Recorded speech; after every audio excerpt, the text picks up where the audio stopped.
바다 깊숙한 곳에는 우리가 익숙한 수면의 압력보다 1000배나 강한 압력이 존재하는 곳이 있습니다.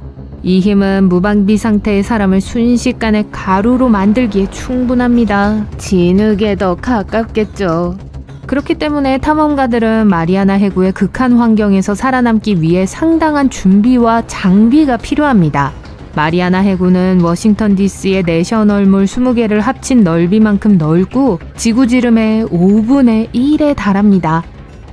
내려갔던 사람들은 이곳을 쌀쌀하고 조용하며 매우 평화로운 곳이라고 묘사합니다. 그들은 빨갛고 노란 암석 노두로 덮여있는 걸 보았습니다. 그리고 독특하고 작고 반투명한 다양한 동물들도 볼 수 있었죠. 하지만 지구에서 가장 깊은 곳보다 달에 더 많은 사람이 다녀왔다는 속설은 사실이 아닙니다. 총 24명의 인간이 달에 다녀왔고 최소 27명의 용감한 영혼이 마리아나 해구 아래로 뛰어들었습니다. 그들 대부분은 전문 과학자가 아닌 탐험가였어요. 그들은 단지 스릴을 즐기고 다양한 야생동물, 지질학적 구조물, 인간이 만든 물체에 대한 비디오 증거를 수집하기 위해 그곳에 갔습니다. 인류는 거의 같은 시기에 우주와 심해를 여행하기 시작했습니다. 최초의 달 착륙은 1969년에 이루어졌으며 마리아나 해구의 가장 깊은 곳인 챌린저 딥에 최초로 사람이 내려간 것은 1960년입니다.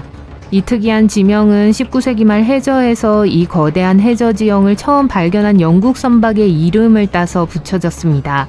최초의 인간이 이곳에 내려가기까지는 80년이 더 걸렸습니다. 탐험가들은 기존의 잠수함으로는 그곳을 탐험할 수 없었기 때문에 바티스카프라는 일종의 잠수정을 사용했습니다. 스위스의 해양학자 오기스트 피카르는 1953년 자신이 직접 설계한 잠수정을 만들었어요. 7년 후 이 잠수정은 거의 11,000m의 수심에 도달하는 불가능한 일을 해냈습니다. 하지만 탐험가들이 본 것은 해구 전체 크기의 일부에 불과했습니다. 마리아나 해구가 워낙 거대하다는 사실은 오늘날에도 대부분 탐험되지 않은 이유 중 하나에 불과해요. 빛이 없는 것도 또 다른 주요 문제입니다. 해구 깊숙한 곳까지 햇빛이 도달할 수 없기 때문에 해구 위쪽부터 아래쪽까지 전체가 완전한 어둠 속에 놓여 있습니다. 이러한 조건으로 인해 생태계는 태평양의 얕은 지역과 많이 다릅니다. 이것은 해양 야생동물에게 엄청난 압력을 가합니다. 그곳에서 생존하기 어려운 또 다른 이유는 기온 때문입니다. 물은 섭씨 0도에서 얼어붙어요. 마리아나 해구 바닥의 바다는 0도를 겨우 웃도는 정도에 불과해요. 이 지역이 거대한 고드름으로 변하지 않은 요인 중 하나는 바닷물의 어는 점이 약간 낮기 때문입니다.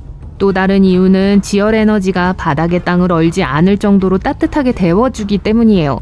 그래서 잠수정은 이러한 추운 곳을 항해하기 위해 적절한 단열재를 갖춰야 합니다.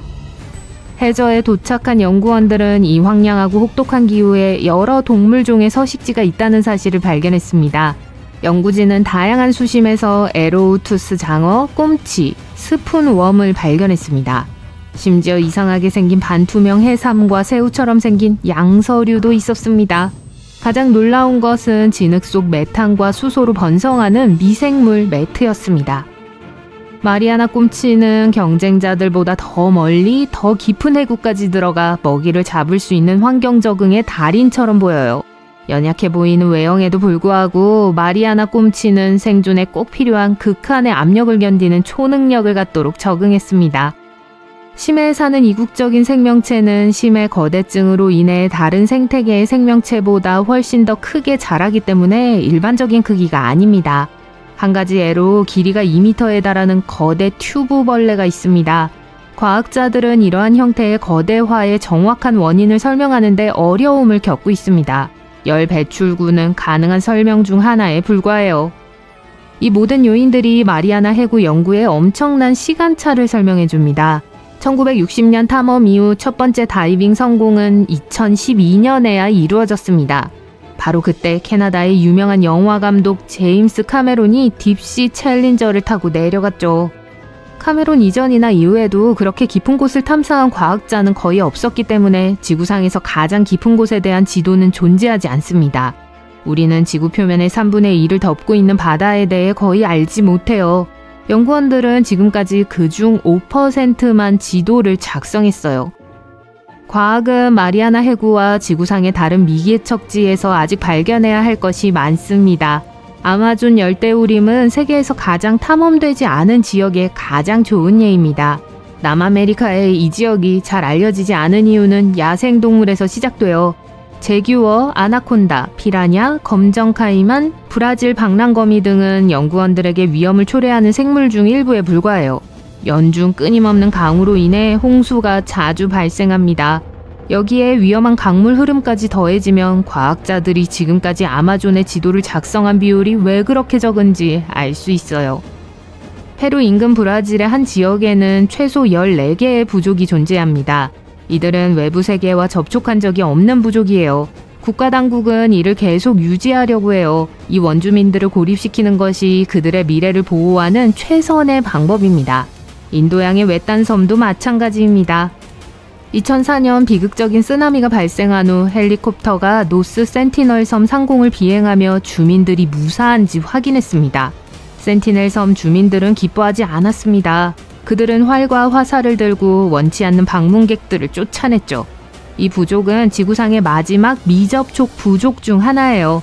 인류학자와 영화 제작자들이 1960년대 후반에 이 섬을 방문했지만 우리는 여전히 원주민에 대해 아는 것이 많지 않습니다. 이곳은 벵골만의 모든 항로에서 멀리 떨어져 있습니다. 노스 센티널에는 자연 항구가 없으며 얕은 암초로 둘러싸여 있습니다. 따라서 배를 통해서만 섬에 접근할 수 있습니다. 이 섬을 소유하고 있는 인도 정부는 안전상의 이유로 외부인의 방문을 금지하고 있습니다. 이 섬에 거주하는 인구는 적게는 15명에서 많게는 500명까지 추정치가 매우 다양해요. 이 섬은 런던 히드로 공항의 약 5배에 달하는 크기로 결코 작지 않죠. 지난 2세기 동안 간헐적인 접촉을 제외하면 센티넬족은 오랜 기간 고립되어 있었을 거예요. 이들은 안다만 제도의 다른 원주민 그룹과 관련이 있습니다. 하지만 그들의 이웃들조차 그들의 언어를 전혀 알아들을 수 없습니다. 남극 대륙에는 영구적인 인간 거주지가 전혀 없습니다. 주기적으로 그곳에 사는 유일한 사람들은 국제 과학자들 뿐이에요. 미국과 멕시코를 합친 크기와 맞먹는 이 광활한 얼음과 눈의 땅에는 아직 인간이 발을 들여놓지 않은 지역이 많이 있습니다. 나사의 항공기가 하늘에서 촬영한 위성 이미지와 사진으로 남극 대륙의 지도가 만들어졌기 때문에 어디로 가야 할지 알 수 있지만 그렇게 쉬운 일은 아닙니다. 남극은 7대륙 중 가장 춥고 가장 바람이 많이 불고 가장 건조하며 가장 밝다는 형용사가 모두 어울리는 곳이기 때문이죠. 따라서 사실상 사람이 살 수 없는 곳입니다. 남극 표면의 99% 이상이 영구 얼음으로 덮여 있어요. 그 두께는 1.6km에서 많게는 4.8km에 이르는 곳도 있어요. 이는 에베레스트 산 높이의 절반에 해당하죠. 히말라야 산맥에는 세계에서 가장 높은 미등정산이 있습니다. 부탄에서 가장 높은 산이기도 해요. 현지 언어로 이 산의 이름은 영적 세 형제의 하얀 봉우리로 번역돼요. 지역 주민들의 영적 신념을 존중하기 위해 국가당국은 21세기 초에 등산을 제한했다가 완전히 금지했습니다. 오늘날까지 이 신비한 산의 정상에 성공적으로 도달한 등반가가 있다는 증거는 아직까지 없습니다.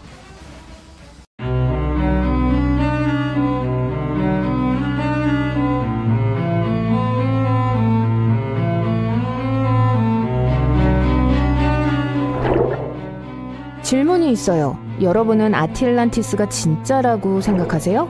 아틀란티스는 역사상 가장 큰 미스테리 중 하나로 남아 있습니다. 이 전설은 고대 그리스로 거슬러 올라가서 플라톤에 의해 시작되었는데 오래전 형성되고 번영한 문명에 대한 이야기예요. 아틀란티스는 마야인들과 마찬가지로 고도로 기술화된 사회였다고 추정됩니다. 하지만 전설에 따르면 사람들의 탐욕으로 인해 홍수가 도시를 파괴하고 물에 잠기게 되는 벌을 받았어요. 다양한 이론이 아틀란티스의 위치를 추측하려고 노력합니다. 어떤 사람들은 그것이 지중해에 있었다고 해요. 어떤 사람들은 버뮤다 삼각지대 아래에 있다고도 합니다. 하지만 과학적으로 보면 아틀란티스는 인류에게 교훈을 주기 위한 우화일 뿐일지도 몰라요. 오늘 여러분은 전혀 들어본 적이 없는 놀라운 수중 도시를 발견하게 될 거예요. 이 도시들은 실제로 존재했고 단순한 신화가 아닙니다. 여러분을 이탈리아 해안에 있는 수중도시 바이아로 안내할게요. 로마 제국의 라스베가스로 알려진 바이아는 휴양 도시였어요. 로마의 엘리트들이 그곳으로 휴가를 갔죠. 노천 온천을 상상해보세요. 바이아의 모습이에요. 스쿠버 다이빙으로 물에 잠긴 마을을 방문할 수 있고 완벽하게 보존된 웅장한 로마 조각품에 가까이 갈 수 있습니다. 진정한 수중 불가사의예요. 유리바닥 보트를 타고 무너진 사원과 건물들을 볼 수 있어요. 이끼로 뒤덮인 박물관은 클라우디오의 님파움입니다. 왼쪽에 고전 그리스 조각상 컬렉션을 볼 수 있어요. 비아 헤르큘라나를 헤엄쳐 내려가면 빌라 아프로티로에 도착합니다. 빌라는 이탈리아 스타일의 주택으로 여기서 원래 대리석 바닥을 감상할 수 있어요. 흑백 무늬가 만들어내는 놀라운 모양을 보세요. 다음은 포르투스 줄리어스에 도착합니다. 해저 바닥에서 무너진 벽 구조물 보이시나요? 잘 보존된 기둥과 석회암 바닥을 볼 수 있어요. 라코스 온천의 폐허를 보세요. 아직도 남아있는 다양한 색깔의 모자이크가 장관이에요. 가까이 가면 주황색, 파란색, 녹색 타일을 볼 수 있어요. 피소니의 빌라 필라에는 25개의 보존된 로마 시대 기둥을 볼 수 있습니다. 아치, 근처의 프레스코 벽화, 그리고 이 잘 보존된 보물의 규모가 대단해요. 이 도시는 천연 화산 분출구 위에 위치했기 때문에 언제든 사용할 수 있는 온천이 있었습니다. 사람들은 멋진 휴가를 보내기 위해 이곳에 왔어요. 그리고 그 사람들은 우리가 학교에서 배운 네로, 키케로, 시저와 같은 로마 황제들을 의미해요. 하지만 8세기경 도시는 약탈당했고 그 호화로운 마을은 버려졌습니다. 천천히 수위가 상승했고 도시는 물에 잠기기 시작했어요. 여러분은 여름 휴가를 그리스 해안에서 보내고 있어요. 아테네에서 4시간 떨어진 펠로폰네소스 반도의 파블로 페트리에 있습니다. 밝고 화창한 날에 스노클을 꺼내 들고 프리 다이빙을 하러 갑니다. 한동안 잠수를 하다 보니까 해저의 패턴이 눈에 들어오기 시작해요. 수심 4m 아래에서 익숙한 형태의 윤곽이 하나씩 나타나기 시작합니다. 수영을 계속하다 보면 도시 전체의 윤곽이 눈 앞에 나타나요. 어떻게 도시 전체가 물에 잠겼는지 궁금하시죠? 건물의 기초처럼 보이는 바위들이 완벽하게 정렬되어 있습니다. 그리스에서 휴가를 보내던 영국 해양학자 니콜라스 플레밍이 파블로 페트리를 발견했어요. 그는 해저 유물을 기록하고 있었습니다. 연구팀은 그 부지에 항아리, 저장 용기, 연장들로 가득 차 있는 걸 발견했어요. 곡물을 갈아서 가루로 만드는 데 사용된 맷돌 같은 도구도 있었어요. 그 후 발견된 여러 개의 암포라 항아리는 이 정착지가 5500년 전 청동기 시대로 거슬러 올라간다는 것을 보여줍니다. 사람들이 마을에 살기 시작했을 때죠. 그 정착지는 2400년 이상 지속된 것으로 여겨집니다. 파블로 페트리는 오늘날까지 발견된 가장 오래된 수중 마을이에요. 그리고 단순한 마을이 아니었다는 것이 인상적입니다. 돌로 지어진 건물, 시장, 거리, 심지어 광장이 있었던 활기찬 항구 도시였어요. 탐험을 계속하면서 다른 수중 도시의 비밀을 찾아봐요. 여러분은 류큐 제도의 해안에서 다이빙을 하고 있어요. 태평양의 바다는 순탄치 않아요. 강한 물살이 여러분을 깊은 바다로 끌어당깁니다. 갑자기 해저로 내리쬐는 햇빛 덕분에 거대한 구조물을 보게 됩니다. 처음에는 페루에 있는 마추픽추의 유적처럼 보여요. 가까이 다가가면서 그 형태를 살핍니다. 피라미드 모양의 구조물이에요. 아치 계단, 마치 궁궐이나 성이었던 것 같아요. 사람들이 살던 곳일까요? 이곳은 요나구니 유적입니다. 일본의 아틀란티스라고도 하죠. 전체 유적지는 축구장 약 5개 크기의 5층 건물 높이입니다. 가장 놀라운 특징은 대규모 군중 모임을 개최하는 넓은 테라스예요. 탐험가들과 과학자들은 요나구니가 10,000년 전으로 거슬러 올라간다고 믿습니다. 하지만 그것이 인간이 만든 구조인지 자연적인 형성인지는 여전히 논란의 대상이에요. 일본 최고의 해양 지질학자 키무라 마사아키 교수에게 요나구니는 잃어버린 문명의 유산입니다. 키무라는 지난 10년 동안 100번 이상 이 유적을 탐사했어요. 그에 따르면 그곳에는 인간 활동에 분명한 징후가 있다고 합니다. 기념비 표면에 위치한 삼각형 풀은 삼각형의 오목한 모양으로 이 지역 분수대의 역사적인 상징이에요. 건물의 동쪽에는 거대한 거북이가 조각되어 있습니다. 기무라에 따르면 거북이는 중요한 문화적 의미를 갖고 있어요. 석기 몇 점이 유적지에서 발굴됐는데 10,000년 전으로 거슬러 올라갑니다. 하지만 모든 과학자들이 똑같이 확신하는 건 아니에요. 많은 사람들은 요나구니가 수천 년 동안에 걸친 침식작용의 결과라고 믿어요. 그 기념비가 하나의 거대한 바위로 구성되어 있다는 사실은 사람이 만든 것이 아니라고 믿게 합니다. 반듯한 가장자리와 평평한 표면은 자이언츠 코즈웨이라고도 알려진 북아일랜드의 천연 구조물과 유사해요. 1년에 서로 연결된 현무암 기둥은 궁전의 폐허처럼 보이지만 그 지역 화산 활동의 결과였습니다. 자, 더 많은 수중 도시를 발견하러 갈게요. 항해의 다음 목적지는 수중 고고학공원으로 변한 오늘날 가장 유명한 수중 도시 중 하나입니다. 자메이카에 있는 포트로얄은 오늘날 표면 아래만 존재합니다. 하지만 1692년에는 서반구에서 가장 부유한 도시 중 하나였어요. 포트로얄은 당시 대영 제국의 중심지였고 전 세계 사람들이 모이던 중요한 무역 도시였습니다. 또한 카리브해 해적들의 본거지였어요.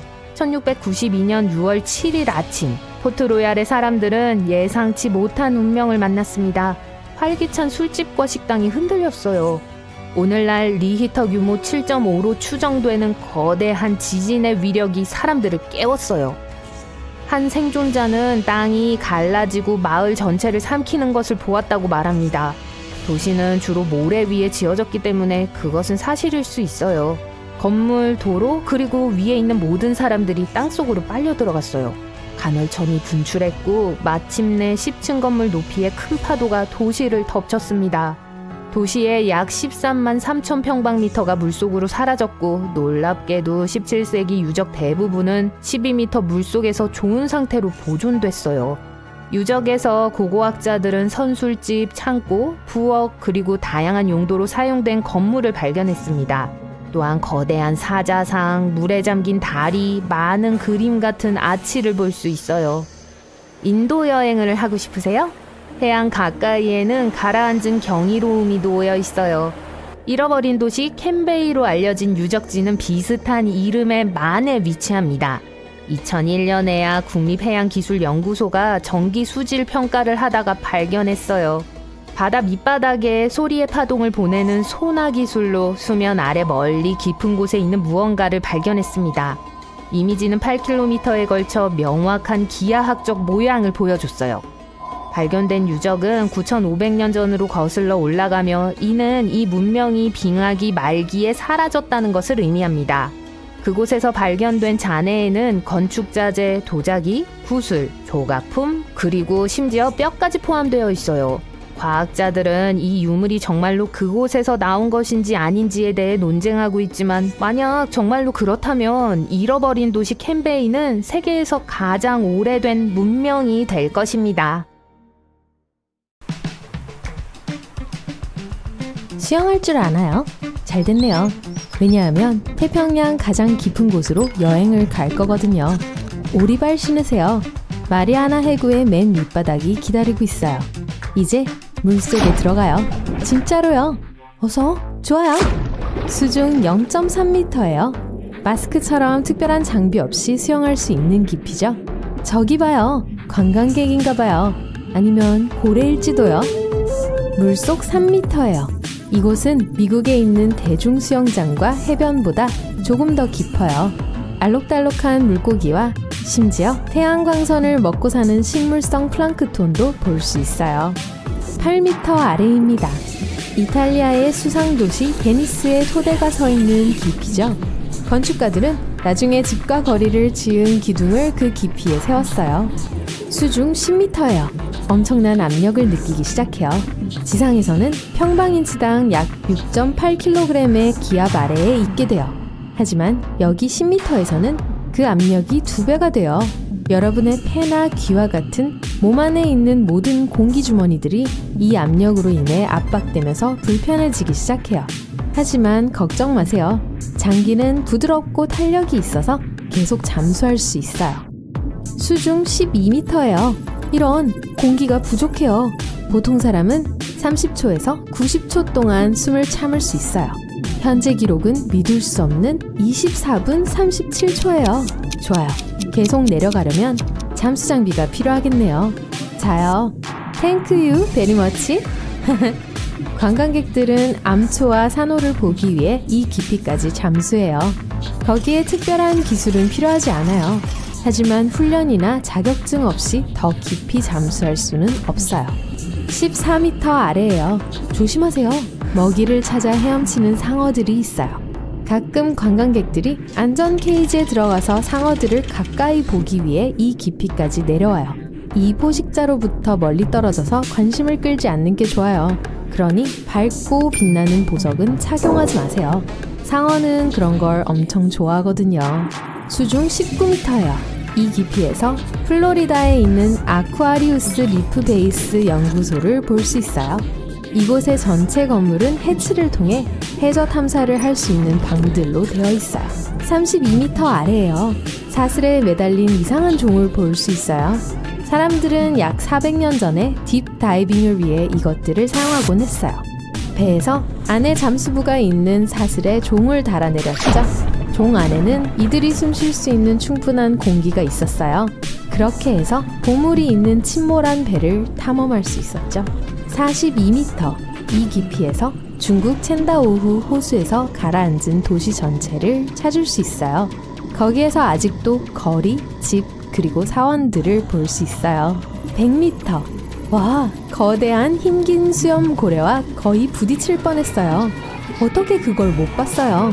기착한 2개 크기의 이 녀석들은 보통 이 깊이에서 잠수해요. 쉿, 잠시 고래의 노래를 들어봅시다. 아름답네요. 계속 가봅시다. 200m, 대부분의 해양 생물이 없어지는 곳이에요. 햇빛이 물속 깊이 거의 침투하지 않아요. 아래에 있는 건 이런 낚시꾼 같은 특이한 물고기 뿐이에요. 이들은 이곳의 높은 압력에 적응해야 하기 때문에 특이한 외관을 갖게 되었어요. 214m, 잠수장비 없는 인간을 볼 수 있는 마지막 지점이에요. 이 남자는 지구에서 가장 깊이 간 사람이라는 타이틀을 갖고 있고 이 깊이에 도달한 유일한 사람이에요. 그의 몸을 누르는 수압은 지상의 압력보다 20배나 높았어요. 300m, 이게 무슨 소리죠? 와, 잠수함이에요. 이들이 잠수 가능한 최대 깊이죠. 그중 어떤 건 시속 41km의 속도를 낼 수 있어요. 재미있는 사실, 타조는 2배 더 빨리 달릴 수 있어요. 하지만 수영은 못하죠. 332m, 이 스쿠버 다이버와 작별 인사해요. 이보다 더 깊은 곳에서는 볼 수 없거든요. 세계 기록은 홍해에서 세워졌어요. 잠수부가 이 깊이에 도달하는데 12분밖에 걸리지 않았죠. 하지만 잠한병을 피하기 위해 지상으로 돌아오는 데는 15시간이 걸렸어요. 그래서 지금 여러분은 대기 딥 다이빙 수트를 입어요. 완전 밀폐되어 있어서 입고 있으면 굉장한 수압을 느끼지 못할 거예요. 443m, 엠파이어 스테이트 빌딩을 물에 집어넣는다면 끝부분이 여기 있을 거예요. 그리고 그 안에 있는 모든 카펫이 적겠죠? 700m, 이곳의 수압은 지표면의 70배예요. 수트의 유연한 플라스틱 부품은 그런 압력을 견디지 못해요. 그래서 여기 긴급 배달품이 왔어요. 이것은 초심의 잠수정이에요. 이제 여러분은 다이빙을 해저까지 계속할 수 있어요. 830m, 여기서 지구상에서 가장 높은 빌딩인 부르즈 할리파의 꼭대기를 볼 수 있어요. 아, 이런, 누가 이 주변의 높은 건물들을 다 가라앉히고 있는 거죠? 1641m, 이곳은 세계에서 가장 오래되고 깊은 호수 중 하나인 바일칼 호수의 깊이예요.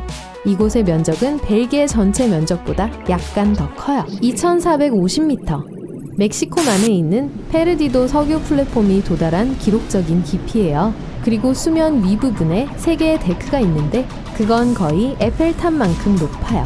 3646m, 이건 대서양의 평균 깊이예요. 여러분은 기린 목만큼 넓은 거대한 관을 볼 수 있어요. 정말 끝이 없어 보이죠? 사실 이 케이블은 유럽과 북미를 연결해서 전신 통신용으로 사용되었었죠. 3,750m. 갑자기 어둠 속에서 배의 윤곽이 보여요. 말도 안 돼요. 타이타닉이에요. 이 깊이의 강한 수압은 사람을 짓눌러 버릴 수 있어요. 그래서 잠수함을 타야만 타이타닉에 다이빙할 수 있어요. 4,000m. 여기는 세상에서 가장 깊은 광산의 끝이에요. 아프리카의 음포넨 금강이죠. 하지만 더 깊이 가야 할 곳이 있어요. 속도를 내세요. 6,100m. 여기서 오래된 배의 가장 깊은 잔해들을 볼 수 있어요. USS 존스턴은 70년도 더 전에 침몰했어요. 뱃머리에 아직도 557이라는 숫자를 선명히 볼 수 있어요. 8,000m. 여기 이 완전한 어둠 속에서 여러분은 세상에서 가장 깊은 곳에 사는 물고기인 마리아나 스네일피쉬를 찾을 수 있어요. 집고양이만큼 길고 거의 투명한 피부를 갖고 있어요. 이 깊이엔 햇빛이 전혀 도달하지 않기 때문에 시력이 잘 발달되어 있지 않아요. 8,850m. 에베레스트 산을 뒤집어서 마리아나 해구에 꽂으면 바로 여기에 꼭대기가 보일 거예요. 비록 이게 지구상에서 가장 높은 곳이지만 아직 한참 더 깊이 들어가야 해요. 1,900m. 여기 챌린저 해연에서 여전히 생명체를 볼 수 있어요. 하지만 그러려면 현미경이 필요해요. 이곳에 사는 박테리아는 기름과 비슷한 유기분자를 먹고 살아요.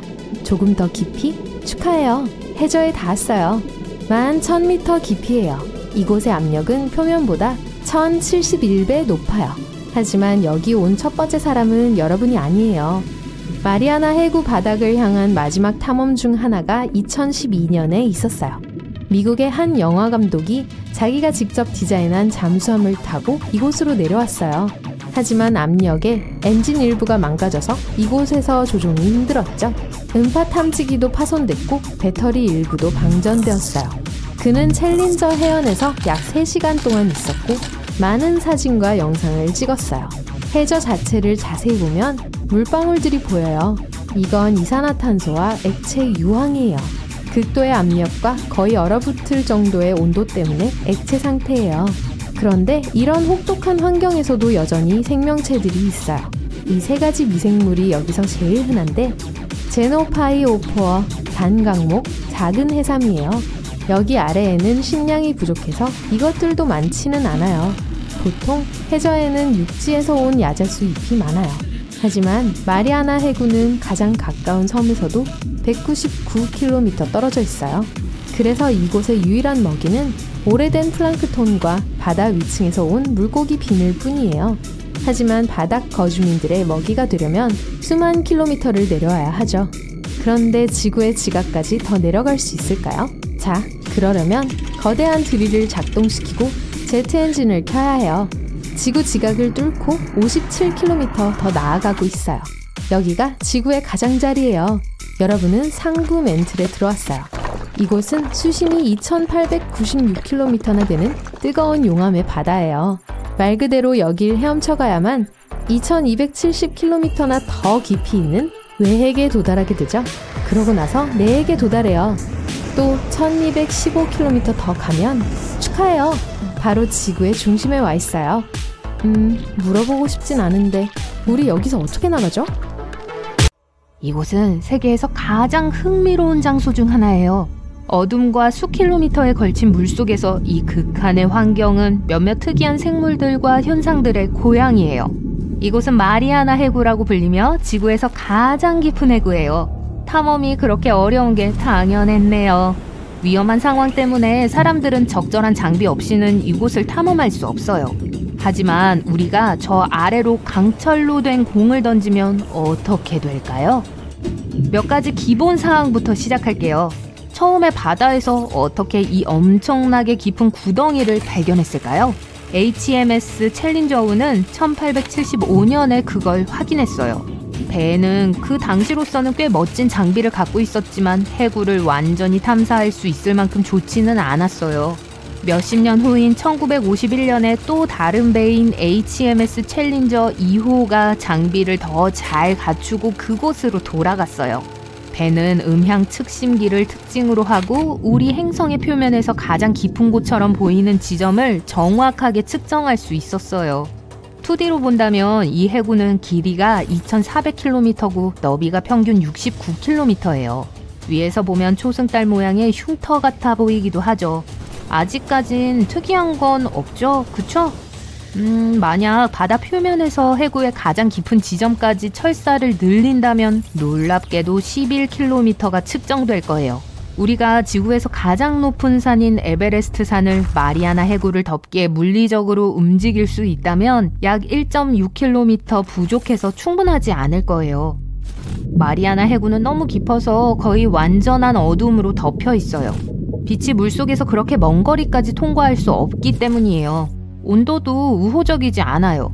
바로 위 영하 몇 도 정도예요. 하지만 그중 가장 위험한 특징은 수압이에요. 해구의 가장 깊은 지점에서 압력의 양은 표준 대기압보다 약 1000배 더 높아요. 마리아나 해구로 내려가려는 시도는 그리 많지 않았어요. 사실 첫 번째 조직적인 시도는 60년도 전에 있었어요. 그것은 잠수정을 탄 제크 피카르와 돈 월시가 해냈어요.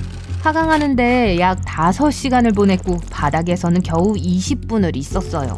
이런 사진은 찍을 수 없었어요. 이 두 과학자가 내려갈 수 있을 때까지 전문가들은 그 아래에 생명체가 존재할 가능성이 거의 없다고 믿었어요. 특히 극심한 압력의 여건을 감안했을 때 말이죠.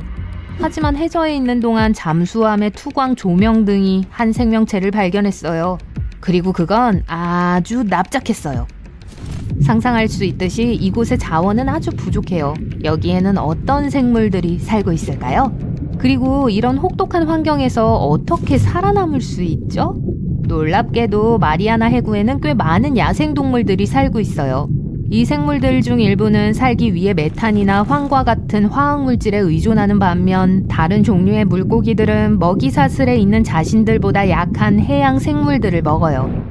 여기서 발견되는 가장 흔한 생물은 제노피오포르, 단강류, 그리고 작은 해삼이에요. 그중 일부는 바닷물에서 나온 알루미늄을 사용해 껍데기를 단단하게 만들어 적응했어요. 이 생물처럼 더 작은 생물들은 바닷물이 수중 바위에 부딪힐 때 방출되는 화학물질을 먹으면서 적응해요. 사람들은 야생의 관점에서 마리아나 스네일 피쉬를 이 지역의 스타로 여겨요. 8에서 23cm 사이로 작고 반투명하고 비늘은 없지만 이 지역에서는 맹수 중 최상위 짐승이에요. 몇몇 사람들이 고대 메갈로돈이 여전히 이곳에 살고 있을지도 모른다고 믿기 시작한 게 놀라울 일도 아니에요. 메갈로돈이 뭘까 궁금하시겠죠? 이들은 우리 지구 역사상 알려진 가장 큰 포식자였고 기본적으로 지금까지 살았던 상어 중 가장 크고 사나운 상어였어요. 과학자들은 이들이 꽤 오랫동안 멸종되었다고 믿고 있고 마리아나 해구에 여전히 숨어 있을지도 모른다는 생각에는 뒷받침할 만한 정보가 많지 않다고 해요. 메갈로돈은 완전한 어둠 속에서 항해하는 법을 배워야 했을 거예요. 생물 발광을 하거나 거대한 눈을 가질 수 있게 진화해야 할 거예요. 게다가 스쿨버스 같은 크기 때문에 메갈로돈은 많이 먹어야 했을 거예요. 미생물과 작은 스네일피쉬로는 살 수 없었을 거예요. 만약 강철공을 참호에 떨어뜨리면 어떤 영향을 미칠까요? 그런 압력을 견딜 만큼 공이 강할까요? 여기 과학적으로 한번 보죠. 만약 단단한 강철공이라고 가정한다면 해구 바닥에서 발견된 압력은 사실 영향을 미치고 영구적인 손상을 입히기에 충분하지 않을 거예요. 하지만 해저에 도달하는 데는 꼬박 12분이 걸릴 거예요. 온도는요? 수면과 해구 바닥의 온도 차이가 꽤 상당하다는 게 밝혀졌어요. 약 30도 차이예요. 그래서 공이 조금 줄어들 거예요.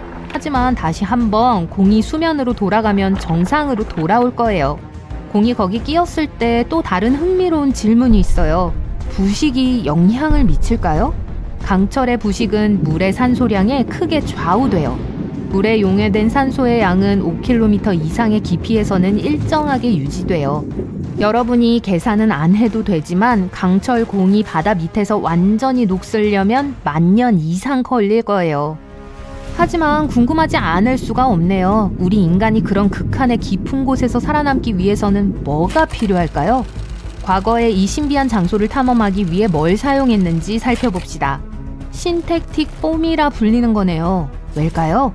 왜냐하면 여기서 발견되는 압력의 양이 저항하고 떠 있을 수 있는 유일한 재료이기 때문이에요.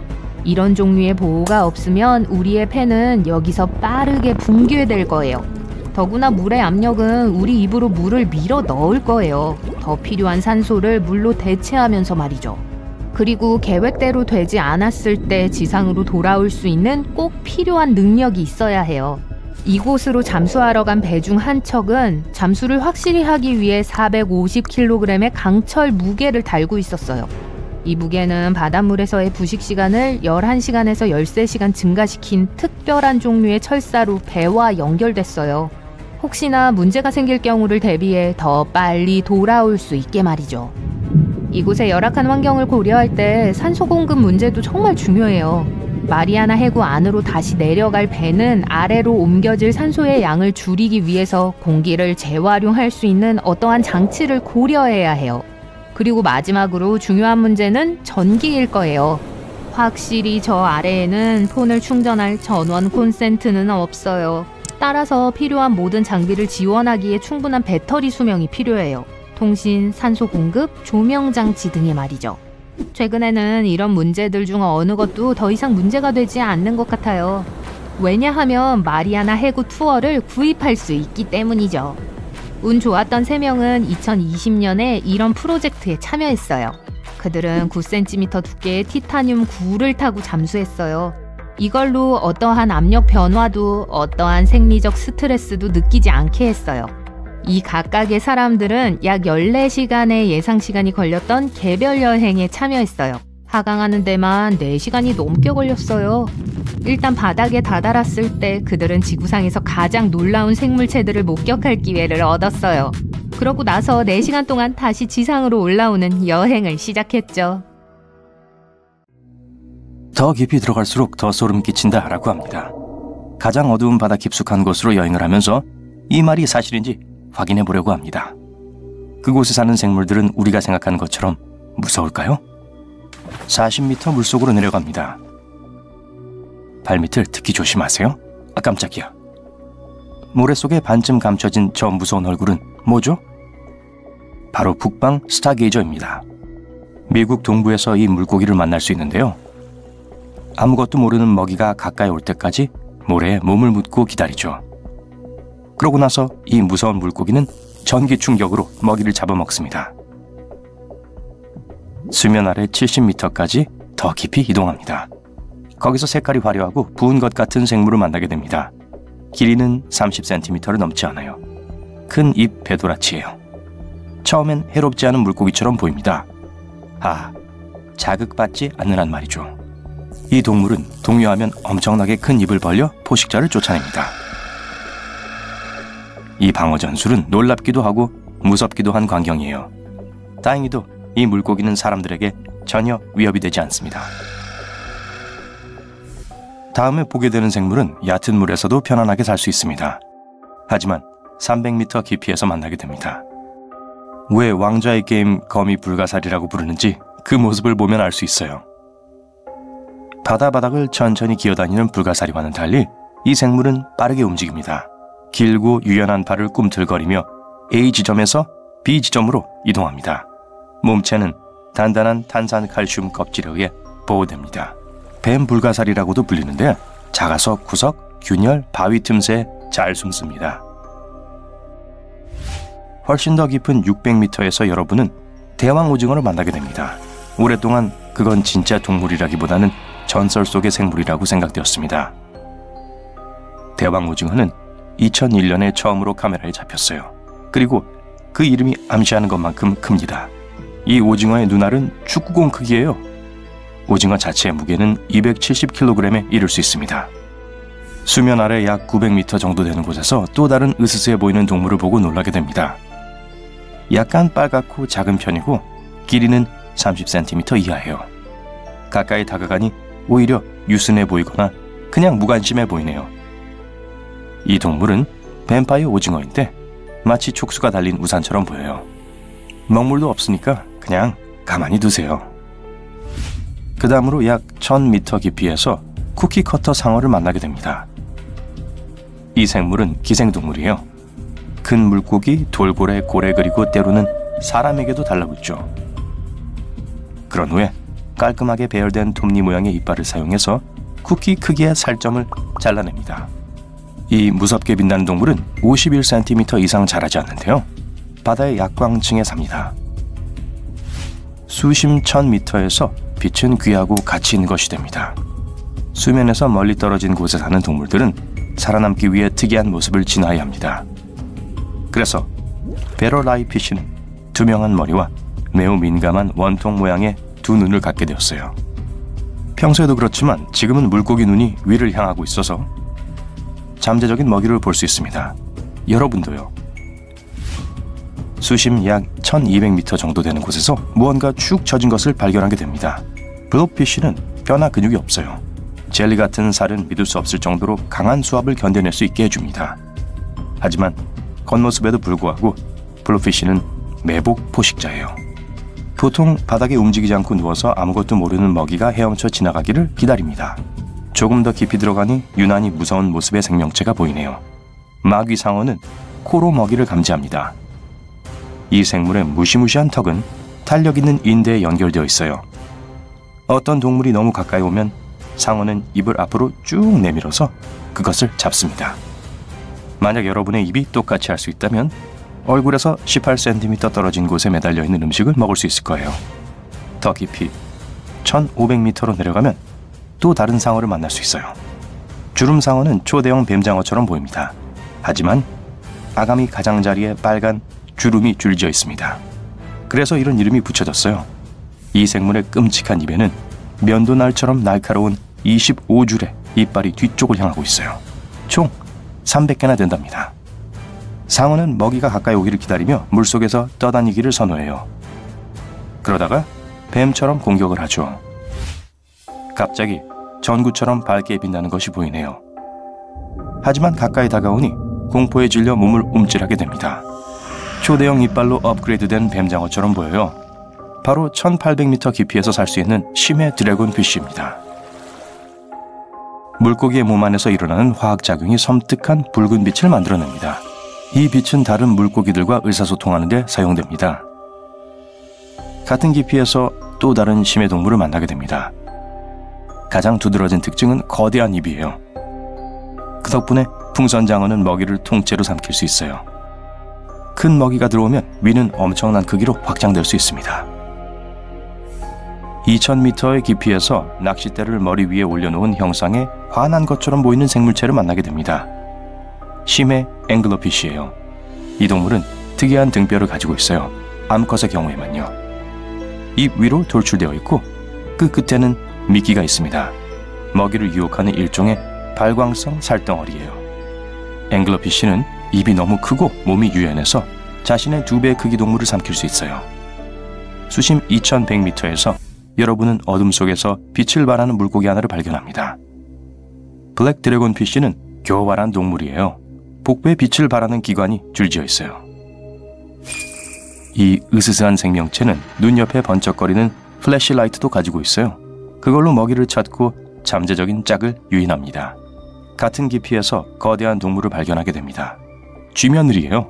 하지만 정원에서 볼 수 있는 쥐며느리와는 달리 적어도 길이가 51cm는 됩니다. 거대 등강류이고 실제로 쥐며느리와 연관이 있어요. 개, 새우와도 연관이 있고요. 이 생명체는 다소 무섭게 보일 수 있지만 해롭지 않습니다. 다른 죽은 심해 동물을 먹고 살아요. 약 4000m 깊이에서 해저면이 약간 다르게 느껴져요. 푹신푹신하다고나 할까요? 그건 좀비 벌레로 덮여있기 때문이에요. 이 생물체들은 길이가 5cm 이상 자라지 않습니다. 하지만 상당히 큰 동물을 분해할 수 있어요. 아주 강력한 산을 생산하거든요. 이 벌레의 깃털 같은 모습은 마치 식물 같은 착각을 불러일으키죠.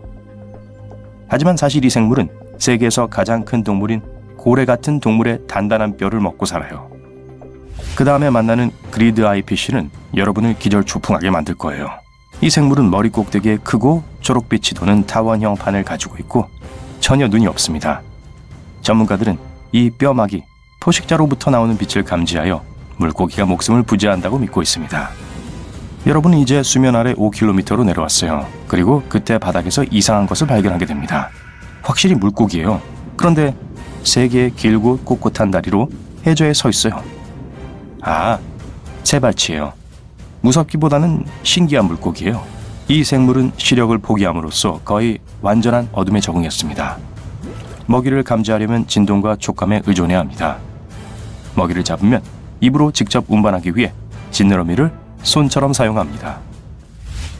얼굴 없는 물고기를 발견하기 위해 더 깊이 들어가지 않아도 됩니다.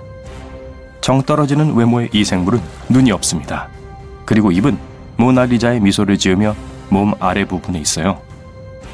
공식 이름이 페이스리스 쿠스크인 이 물고기는 반세기 전 처음으로 목격되었습니다. 그 다음에 발견된 것은 2017년이었어요.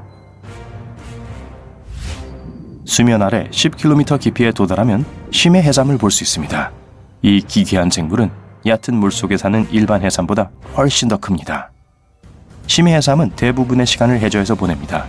하지만 만약 포식자로부터 탈출해야 할 경우 헤엄쳐서 도망칠 수 있어요. 심해 해삼은 밝은 청록색이고 작은 발과 입을 둘러싼 족수를 가지고 있어요. 귀엽네요. 궁금한 점은 왜 이 심해 생물들은 그렇게 무섭게 생겼을까입니다. 해저에서의 삶은 매우 다릅니다. 엄청난 수압과 먹이 부족, 그리고 끊임없는 어둠이 있죠. 그런 극한의 상황에서 살아남으려면 적응해야만 합니다. 이 뱀파이어 오징어처럼 수면 아래 914m 깊이 거의 완전한 어둠 속에서 사는 무시무시한 동물이 많아요. 이 동물은 뱀파이어와 같은 망토를 가지고 있습니다. 그래서 뱀파이어 오징어라고 불려요. 바닥 깊은 곳에서는 먹물을 사용해 자신을 방어할 수 없기 때문에 이 동물은 포식자를 쫓아내기 위해 약간 빛을 발하는 특이한 전술을 개발했습니다. 이 전술이 실패하면 뱀파이어 오징어는 몸을 뒤집어 작은 가시를 드러내기도 해요. 학명인 뱀피로테우티스 임페르날리스를 번역하면 말 그대로 지옥에서 온 뱀파이어 오징어라는 뜻입니다. 무시무시한 외모와는 달리 무해한 해양동물이에요. 앞의 생물체는 우주에서 온 것이 아니었지만 이 물체는 확실히 우주에서 왔어요. 일론 머스크가 로켓을 재사용하는 방법을 찾기 전에 나사는 우주 비행사를 우주로 쏘아 올린 후 오래된 로켓을 대부분 바다나 사막에 버렸습니다. 2012년 제프 베조스는 아폴로 11호 로켓을 찾기 위한 임무를 시작했습니다. 소나를 사용해서 로켓을 찾았지만 상태가 끔찍했어요. 로켓은 예상 지점에서 멀지 않은 해저에 떨어져 있었습니다. 그들은 엔진을 구조하고 2개의 엔진을 재건할 수 있었어요. 가장 유명한 잃어버린 도시는 아틀란티스이지만 슬프게도 아직 발견되지 않았어요. 하지만 헤라클리온 역시 그저 신화에 불과했습니다. 한 영국 조종사가 지중해 상공을 비행하던 중 도시처럼 보이는 물체를 발견하기 전까지는요. 그는 이를 보고했고 60년 후 한 무리의 다이버들이 그곳을 방문했습니다. 그들은 수중에서 도시 전체를 발견하고 충격을 받았어요. 그곳에는 그곳의 역사에 대해 많은 것을 알려줄 수 있는 유물들이 가득했습니다. 이제는 세계 최고의 수중 고고학 유적지 중 하나가 되었죠. 해수면 상승으로 인해 도시 전체가 수중에 잠긴 것으로 추정됩니다. 타이타닉은 1912년에 침몰했습니다. 이 난파선은 74년 후에 공식적으로 발견되었다고 알려져 있는데요. 실제로는 8년 전에 한 어부가 대서양에서 낚시를 하던 중 타이타닉을 발견했습니다. 그물을 꺼내던 중 머리가 낀 것을 발견했어요. 다행히도 그건 인형의 머리였습니다. 몇 년 후 어부가 세상을 떠난 후 그의 아들은 인형을 인형 수집가에게 팔았어요. 수집가는 타이타닉호에서 도자기 장난감을 가지고 있던 모든 사람들에 대해 많은 조사와 연구를 했습니다. 그리고 인형의 주인을 찾아냈죠. 바로 에바 하트가 타이타닉에 타고 있었고 인형을 가지고 있었던 거예요. 에바는 기적적으로 참사에서 살아났지만 그녀의 장난감은 살아남지 못했습니다. 하트는 일기에 인형에 대한 내용까지 적었는데 모든 세부사항이 어부가 발견한 장난감과 일치했습니다. 삼각 지느러미는 수면 아래 약 6,096m의 심해 깊은 곳에 서식합니다. 이 어마어마한 수심에 적응하기 위해 삼각 지느러미를 사용해 바닥에 가만히 머물러 있어요. 이 생물은 눈이 크지 않지만 눈이 있다고 해도 어둠 속에서는 쓸모가 없습니다. 대신 삼각 지느러미를 안테나처럼 사용해서 물속의 움직임을 감지하죠. 이 물고기는 연애에 있어서는 운이 좋지 않기 때문에 번식을 위해 독특한 전술을 개발해야만 했어요. 한 마리의 물고기는 수컷과 암컷이 모두 될 수 있습니다. 다음으로 소개할 기괴한 생물은 도마뱀 물고기입니다. 도마뱀 물고기는 날카로운 이빨과 커다란 입, 그리고 사냥에 사용하는 매우 큰 눈을 가지고 있어요. 이 모든 것이 이 동물을 기괴하게 보이게 하죠. 도마뱀 물고기는 빛이 전혀 없는 한밤중에 수심 약 3,350m에 서식합니다. 이 자연의 괴물은 기본적으로 작은 물고기부터 다른 도마뱀 물고기에 이르기까지 입에 들어갈 수 있는 모든 것을 먹어요. 반면에 다른 파충류 물고기를 보면 사랑에 빠지기도 해요. 그 깊은 곳에서 짝을 찾는 건 쉬운 일이 아니니까요. 삼각어와 마찬가지로 도마뱀 물고기도 수컷과 암컷이 동시에 존재할 수 있습니다. 강이라고 하면 보통 육지에 있는 강을 떠올리기 마련인데요. 자연은 예측할 수 없는 존재이고 캘리포니아의 바다 밑으로 흐르는 강을 만들었습니다. 이 강은 약 3.2km의 깊이로 흐르고 있어요. 이 강에는 가라앉은 통나무, 나무, 바위 등 평범한 강이 가진 모든 것이 있습니다. 그리고 그 독특함에도 불구하고 이 강이 전 세계에 하나뿐인 건 아니에요. 아마존과 그린랜드에도 이 강이 있습니다. 앙골라 해안 근처에서 원격 조종 차량이 무시무시한 생명체를 발견했습니다. 머리도 몸통도 없는 것 같은데요. 이 생명체는 수면 아래 약 1325m 깊이에 있었습니다. 과학자들은 연구 끝에 이게 공상과학 영화에나 나올 법한 존재는 아니라는 결론을 내렸어요. 단지 사이포노포어들이 서로 붙어있는 군집일 뿐이었습니다. 2025년 가이사리아에서 다이빙을 하던 한 남자가 반짝이는 무언가를 발견했습니다. 손을 뻗어 그것을 집어들고는 그게 금화라는 것을 깨달았어요. 그 후 그는 바닥을 조사했고 더 많은 금화가 있다는 걸 발견했습니다. 그는 이 사건을 지역 당국에 신고했고 당국은 그가 아랍보물을 발견했다고 결론지었어요. 동전은 24캐럿의 순금으로 만들어졌고 수천 년 전 거였어요. 하지만 완벽한 염분과 온도 덕분에 새 것처럼 보였습니다. 이 동전은 화물을 실은 배에 실려 있었는데 불행히도 폭풍에 휩쓸려 침몰했어요. 지금까지 발견된 가장 이상한 것 중 하나가 발트해에서 발견되었습니다. 마치 다른 문명에 의해 만들어진 것처럼 보이는 이상현상이에요. 스웨덴 연구진이 발견했는데 당시만 해도 그 정체를 전혀 몰랐어요. 그들은 수많은 다른 과학자들에게 의견을 물어야 했습니다. 이 지형을 위에서 보면 길이가 61m에 달하며 마치 추락한 우주선처럼 보여요. 자연적인 지형이라고 믿기 어렵지만 미리 귀뜸해드리자면 발트해는 역사적으로 많은 침식을 겪어왔기 때문에 완전히 자연에 의해 만들어진 거예요. 아마도 이 기괴한 지형은 이러한 과정의 결과일 가능성이 높습니다. 마다가스카르의 한 다이버 그룹은 해저에서 2.13m의 괴물 같은 칼을 발견하고 충격을 받았습니다. 곧바로 추측이 시작되었고 많은 사람들은 이 칼이 수만 년 전에 지구에서 살던 메갈로돈과 싸웠던 거인의 것이라고 말했어요. 멋진 이야기가 될 수도 있지만 이 칼은 바다에서 분실된 영화 소품일 가능성이 높습니다. 바다에서 가장 기괴한 동물 중 하나는 주름상어입니다. 이 물고기는 과거 바다 탐험가들이 쓴 바다뱀 이야기의 배경이 된 것으로 알려져 있는데요. 바다 깊은 곳에 살지만 가끔 얕은 바다에서도 볼 수 있어요. 매우 드물지만 가능성은 있습니다. 주름상어는 약 300개의 이빨을 자랑하는 큰 입을 가지고 있어요. 또한 도마뱀처럼 생긴 긴 몸을 가지고 있으며 정말 독특한 상어종입니다. 이 상어의 위는 뱀의 위와 비슷하기 때문에 먹이는 몸집의 절반에 불과하며 거대한 물고기나 갑각류를 삼킬 수 있어요. 정원에서 지렁이 몇 마리를 발견하는 건 큰 문제가 아니지만 바다에서 8m 길이의 지렁이를 본 후에는 잠수복이 조금 더 젖을지도 몰라요. 이 벌레는 매우 희귀하며 인간에게는 전혀 무해합니다. 사실 이 벌레는 거대한 벌레가 아니에요. 벌레 모양으로 서로 붙어있는 동물성 동물의 군집입니다. 보통 플랑크톤, 박테리아 및 바다에서 발견되는 기타 작은 것들만 먹어요. 아마도 바다에서 100% 실제 존재하는 가장 무서운 것은 마그나 핀나일 거예요. 수면 아래 6,096m의 엄청난 깊이에서 발견할 수 있어요. 이 괴물은 수중 슬렌더맨처럼 보이지만 2.43m에 달하는 무서운 크기의 긴 촉수를 가진 오징어일 뿐입니다. 몇 번밖에 목격되지 않았고 기본적으로 지금까지 이 생물에 대해 아는 것이 많지 않아요. 아시아의 중심부에는 전 세계 액체 담수의 5분의 1을 담고 있는 호수가 있습니다. 5대5를 모두 합친 것보다 더 많습니다. 지구상의 모든 강이 갑자기 방향을 바꾸어 이 호수에 물을 빼는 임무를 수행하더라도 작업을 완료하는데 1년이 걸릴 거예요. 그건 바로 세계에서 가장 깊은 호수 바이칼 호수입니다. 가장 깊은 지점까지 내려가려면 1642m에 이르는 여정을 준비하셔야 해요. 하강하는데도 몇 시간이 걸리지만 호수의 균열 바닥은 훨씬 더 깊어서 수면 아래 8에서 11km에 달합니다. 이는 지구에서 가장 깊은 곳으로 알려진 챌린저 딥보다 훨씬 더 깊을 수 있다는 뜻이에요. 이 호수에 있는 물의 양은 지구상의 모든 사람이 최대 50년 동안 마실 수 있을 만큼 충분합니다. 이 거대한 호수는 383년마다 물을 완전히 보충합니다. 바이칼에는 300개가 넘는 강과 개울로 이루어진 위대한 배달부들이 물을 가져다 줘요. 그리고 바이칼에서 흘러나오는 강은 북극해로 곧장 향하는 앙가라강 하나뿐이죠. 바이칼은 세계에서 가장 깊을 뿐만 아니라 현존하는 가장 오래된 담수호이기도 해요. 적어도 2500만 년 전에 형성됐어요.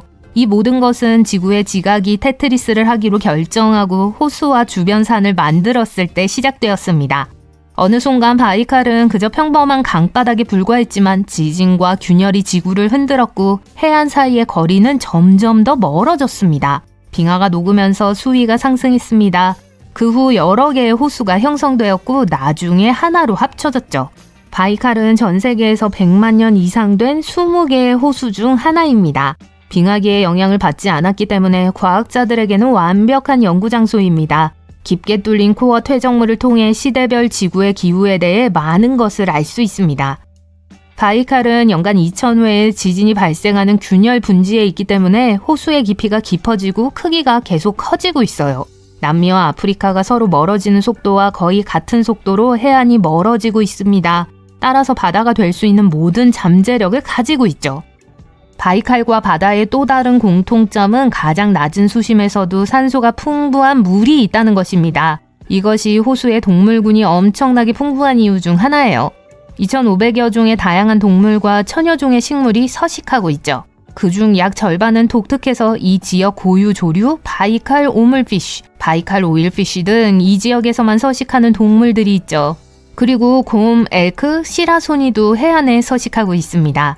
거대한 물의 양 덕분에 호수 주변의 온도가 시베리아의 다른 지역보다 항상 높기 때문이에요.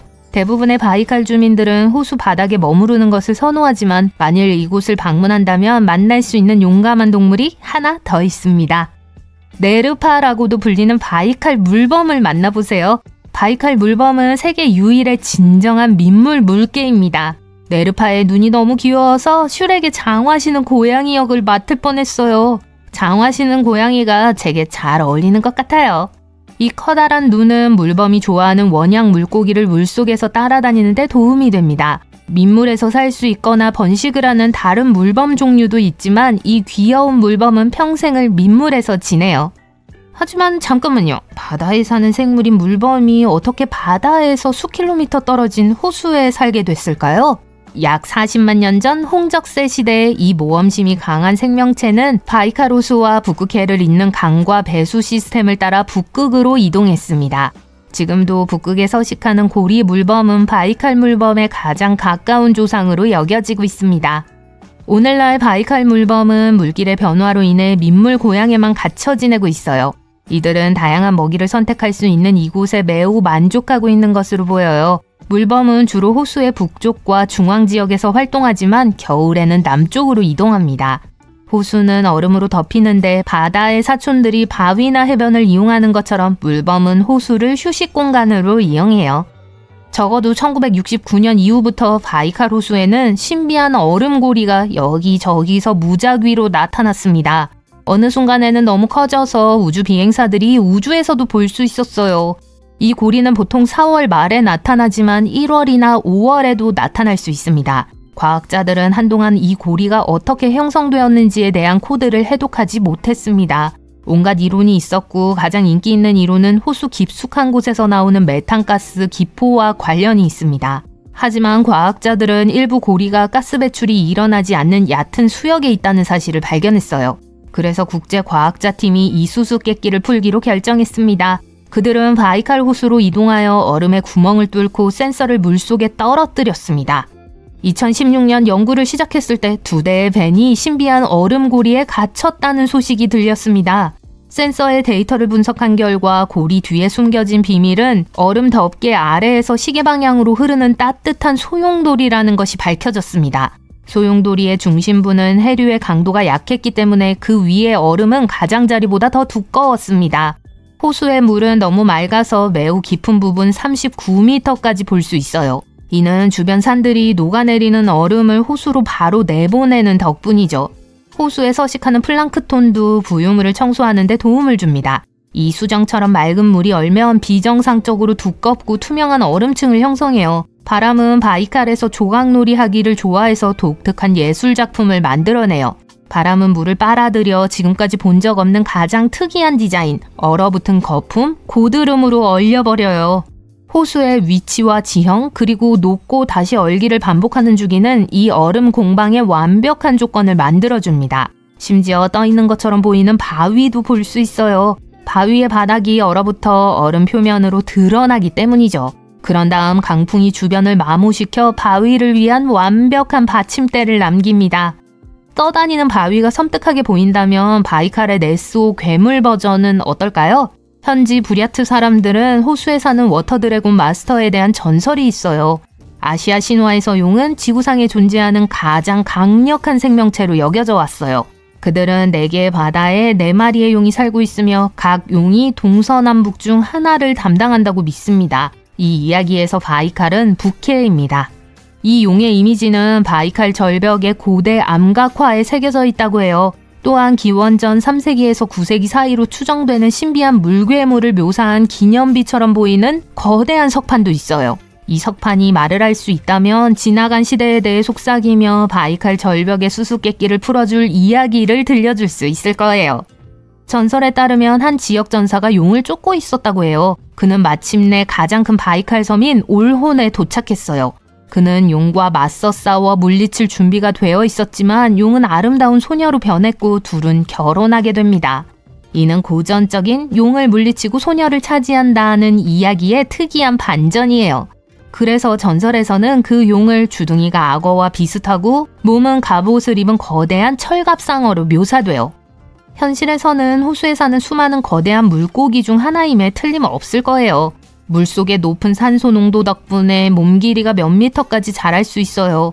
벨루가 철갑상어는 몸무게가 수백 킬로그램에 달하고 최대 50에서 60년 동안 살며 성장을 멈추지 않습니다.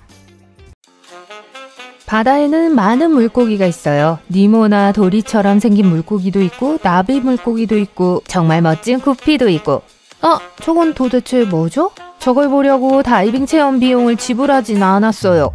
앵글러피쉬는 세계에서 가장 못생긴 동물이라는 비공식적인 타이틀을 가지고 있지만 감히 그 소식을 전하고 싶진 않네요.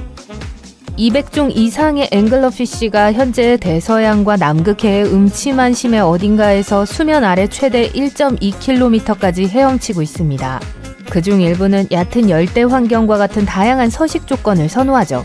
앵글러피쉬의 종류는 그 유명한 블랙시데빌부터 찐뱅이, 몽크피쉬, 풋볼피쉬, 구스피쉬, 배트피쉬, 씨토드에 이르기까지 모양과 크기가 다양합니다. 큰 앵글러피쉬의 길이는 풀사이즈 침대 길이의 절반이지만 대부분은 길이가 30cm 미만입니다. 앵글러피쉬가 사는 곳에는 먹이 선택의 폭이 그리 넓지 않기 때문에 독특한 사냥 전략을 세워야 했습니다. 이들은 먹잇감을 쫓는데 귀중한 생명 에너지를 낭비하지 않습니다. 대신 등 쪽 등뼈 조각을 낚싯대처럼 입 위로 내밀어 사용합니다. 그래서 앵글러피쉬라는 이름이 붙었어요. 낚싯대 끝에는 어둠 속에서도 밝게 빛나는 생체 발광 박테리아 주머니가 있습니다. 이 빛이 먹이를 유인하면 앵글러피쉬는 기다리기만 하면 바로 입으로 들어오는 물고기를 즐길 수 있습니다. 앵글러피쉬의 몸은 유연하고 거대하기 때문에 쉽게 먹이를 삼킬 수 있습니다. 심해 앵글러피쉬는 발견할 수 있는 것은 무엇이든 먹습니다. 얕은 수심에 사는 앵글러피쉬도 까다롭지 않습니다. 새우부터 달팽이, 작은 물고기까지 무엇이든 먹을 수 있어요. 하지만 앙컷만이 멋진 낚싯대 기능을 가지고 있습니다. 그렇다면 수컷은 어떨까요? 바닷속 깊은 곳에서 소울메이트를 찾는 것이 그리 쉬운 일이 아니에요. 빛이 없거든요. 게다가 수온도 차갑고 산소 농도가 낮아요. 이런 환경에서는 많은 데이트를 할 수 없기 때문에 평생 한 마리와 짝짓기를 합니다. 그 사실에 놀라기 전에 앵글러피쉬는 아주 특별한 방법으로 짝짓기 한다는 걸 알아두세요.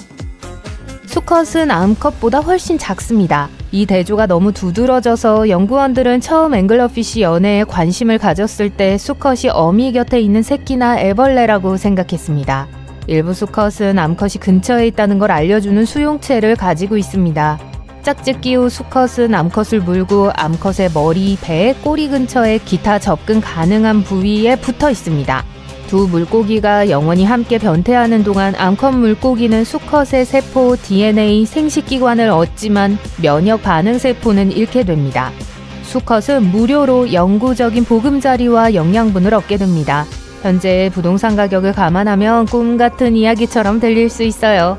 하지만 이 숙소는 최대 8마리의 수컷이 함께 사용하며 수컷이 원하지 않는 한 이사할 수 없습니다.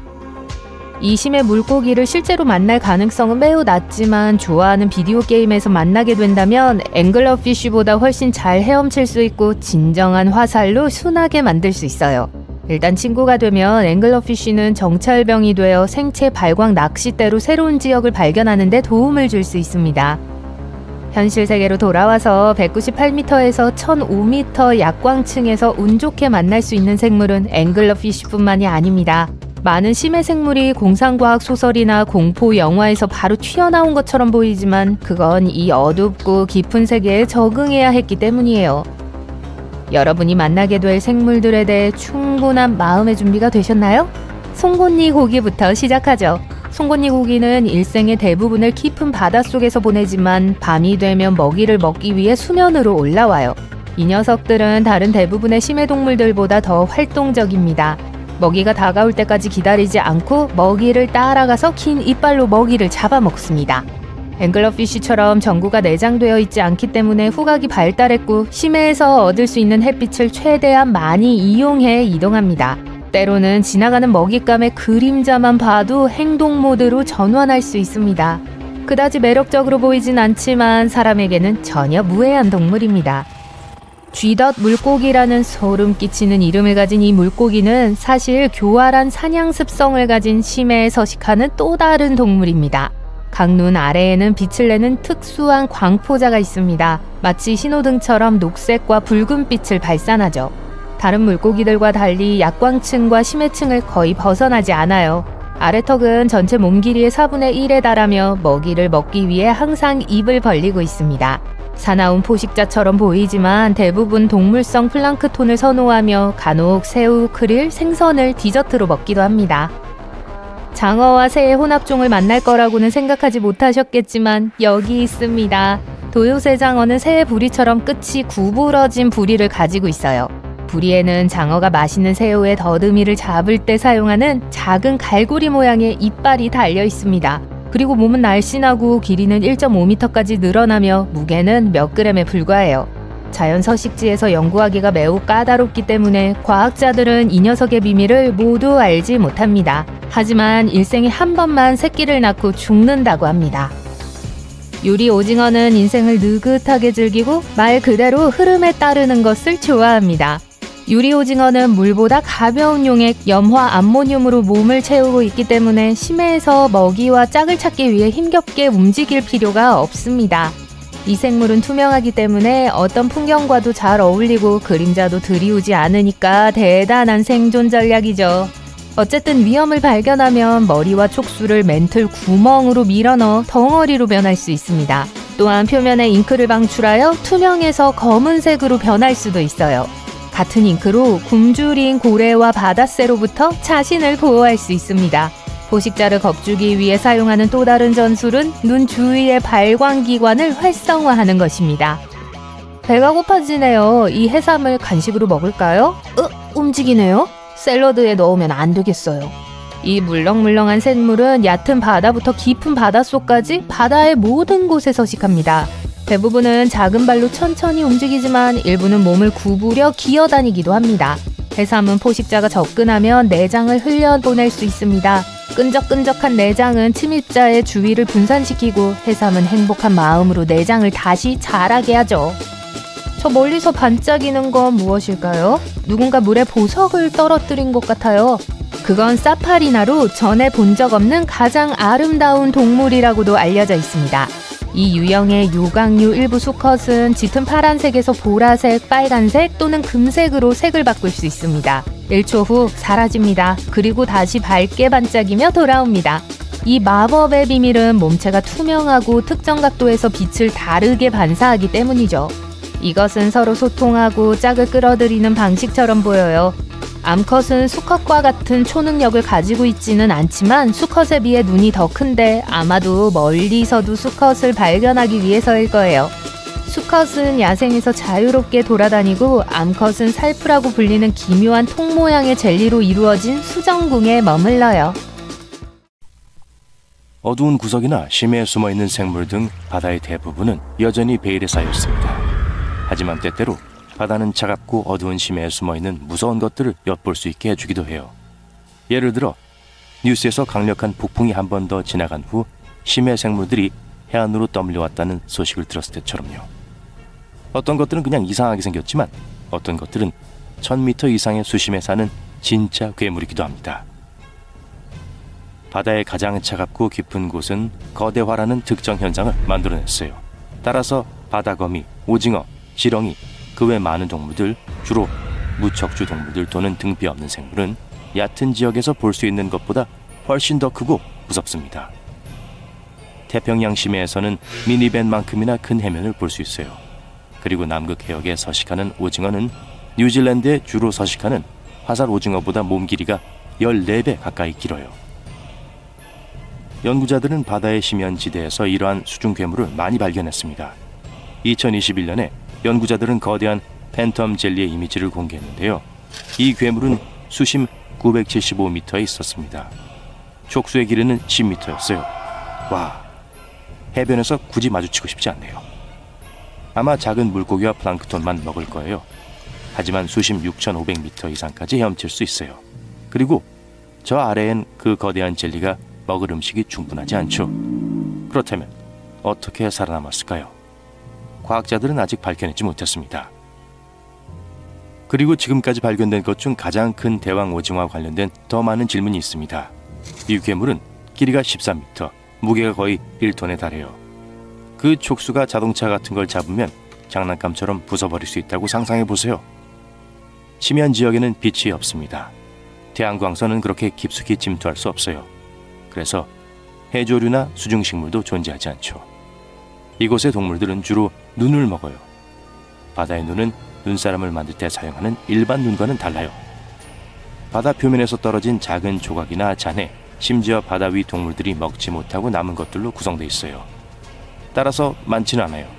하지만 거대한 오징어처럼 깊은 곳에 숨어있는 아주 큰 생물에게는 충분할 거예요. 일반적으로 깊은 수심에 사는 오징어는 먹이를 쫓는데 신경 쓰지 않아요. 불쌍한 동물이 긴 촉수까지 헤엄쳐서 덫에 걸릴 때까지 기다릴 뿐이죠. 어둡고 추운 곳까지 헤엄쳐 들어오는 동물은 많지 않기 때문에 최고의 방법은 아닐 수도 있습니다. 하지만 에너지를 절약할 수 있는 방법이기도 하죠. 대왕 오징어는 하루에 약 45칼로리인 1온스의 생선만 먹습니다. 평균적인 사람이 하루에 섭취해야 하는 칼로리보다 거의 50배나 적은 양이에요. 이 오징어에게 생선 한 마리가 생기면 며칠 동안 먹을 수 있는 양이 돼요. 대왕 오징어가 심연지대에 먹이가 부족할 때 수면으로 올라와서 먹이를 찾을 생각은 안 했으면 좋겠네요. 그리고 더 많은 그린란드 상어들도 같은 생각을 하지 않으면 좋겠어요. 그린란드 상어는 최대 2200m 깊이에서 볼 수 있습니다. 우리가 보통 걷는 속도보다 2배나 느린 시속 1.2km로 헤엄쳐요. 이 느림은 해저 생물들에게는 생존에 필요한 에너지 절약 메커니즘의 일부예요. 그래도 먹이를 잡아야 할 때는 짧은 순간에 속도를 높일 수 있습니다. 하지만 포식자 스타일에서 정소부 스타일로 식단을 바꾼 이유는 수면에서 떨어지는 먹이가 봉우리보다 많다는 환경을 고려한 거예요. 그린란드 상어는 1년에 1cm밖에 자라지 않습니다. 대부분 6.5m 길이로 최대 400년까지 매우 오래 살 수 있어요. 또한 신진대사가 느린데 이것도 장수의 주요 요인 중 하나예요. 그린란드 상어는 차가운 바다에서 시간을 보내는 것을 좋아합니다. 이 상어의 조직은 몸 전체 얼음 결정이 형성되는 것을 방지하는 특정 화학 화합물을 가지고 있기 때문에 이에 적응할 수 있어요. 즉, 일종의 천연 부동액을 가지고 있다는 뜻이죠. 그렇다면 왜 이렇게 큰 걸까요? 아직 확실하지 않지만 과학자들은 몇 가지 이론으로 이를 설명하려고 합니다. 큰 동물이 더 효율적인 경향이 있다는 클라이버의 법칙이라는 게 있어요. 작은 물고기를 질량이 수백 배나 큰 고래와 비교해 보세요. 고래는 신진대사율이 더 높아요. 에너지를 더 효율적으로 보존하고 열을 통해 주변 환경으로 손실되는 에너지가 적죠. 나아가 더 큰 동물은 더 큰 먹이를 섭취할 수 있습니다. 그들은 환경에서 겪는 힘든 문제나 자신을 노리는 포식자로부터 스스로를 방어할 가능성이 더 높아요. 또한 온도가 낮을 때 몸이 더 커집니다. 그린란드 상어가 완벽한 예이고 거대한 바다 거미도 마찬가지예요. 바다 거미는 일반적으로 흔한데 1mm의 아주 작은 거미도 발견할 수 있습니다. 하지만 남극의 더 깊은 곳에는 1m 길이의 거인이 되기도 해요. 차가운 물에는 더 많은 산소가 있기 때문에 그렇게 크게 자랄 수 있어요. 그렇게 하면 더 많은 산소가 동물의 몸속으로 퍼져나가 더 크게 자랄 수 있습니다. 네, 생물로서도 악몽으로서도 그래요.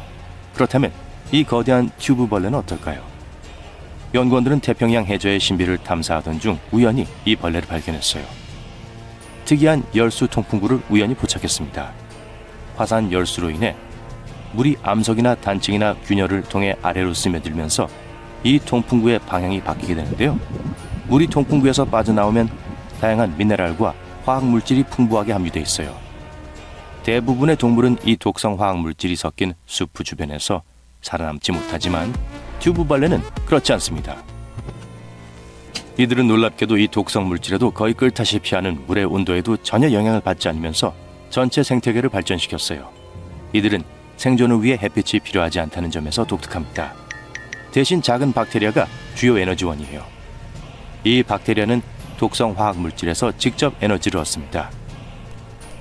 따라서 광합성이 아니라 화학합성이라는 과정을 통해 에너지를 얻는 거예요. 그리고 이 튜브벌레는 입이 없고 박테리아가 그 안에 살고 있어요. 이상한 이야기죠. 게다가 이 무서운 벌레는 최대 2.4m까지 자랍니다. 자이언트 아이소포드도 마찬가지예요. 햇빛이 닿지 않는 수심 500m 이상의 심해에 숨어 있는데 마치 괴물 나무벌레처럼 생겼어요. 대부분의 시간을 해저에서 보내며 높은 바다에서 떨어지는 먹이를 찾으려고 하죠. 다리 끝에 있는 갈고리 모양의 작은 발톱을 확인하세요. 아이소포드는 이 발톱을 이용해 해저를 이동하는 동안 안정감을 유지해요.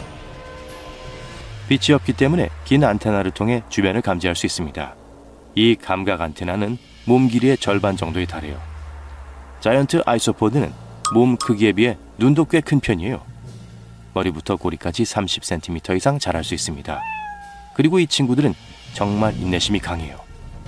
저 아래 동물들은 먹이를 거의 구할 수 없다고 했던 말 기억하시죠? 때로는 제대로 된 식사를 하기 위해 몇 년을 기다려야 할 때도 있어요. 그렇기 때문에 신진대사가 놀라울 정도로 느려서 아무것도 먹지 않고도 5년을 버틸 수 있습니다. 상상해보세요. 얘기만 해도 배가 고파지네요. 2006년에 한 생물학자가 얕은 바다와 깊은 바다의 차이를 비교하는 연구를 수행했어요. 그는 심해가 섬의 법칙을 반영한다는 사실을 깨달았습니다.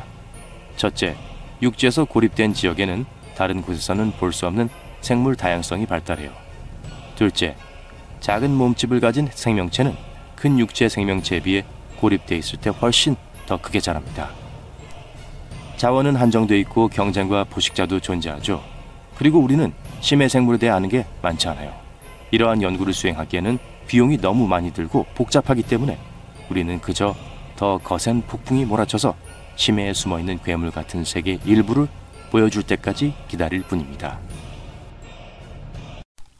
수천 달러 상당의 보물부터 최신 휴대폰과 고대 도시에 이르기까지 물속으로 뛰어들어 무엇을 발굴할 수 있는지 알아봐요. 보트를 타러 강에 간다고 상상해보세요. 이 여행의 추억을 영원히 간직하기 위해 사진 몇 장 찍고 싶지 않은 사람이 있을까요? 이런 물이 튀었네요. 다행히도 예방주치로 카메라를 방수 가방에 넣어서 다행이에요. 하지만 이 케이스와 함께 휴대폰을 호수 바닥에 떨어뜨리면 어떻게 될까요?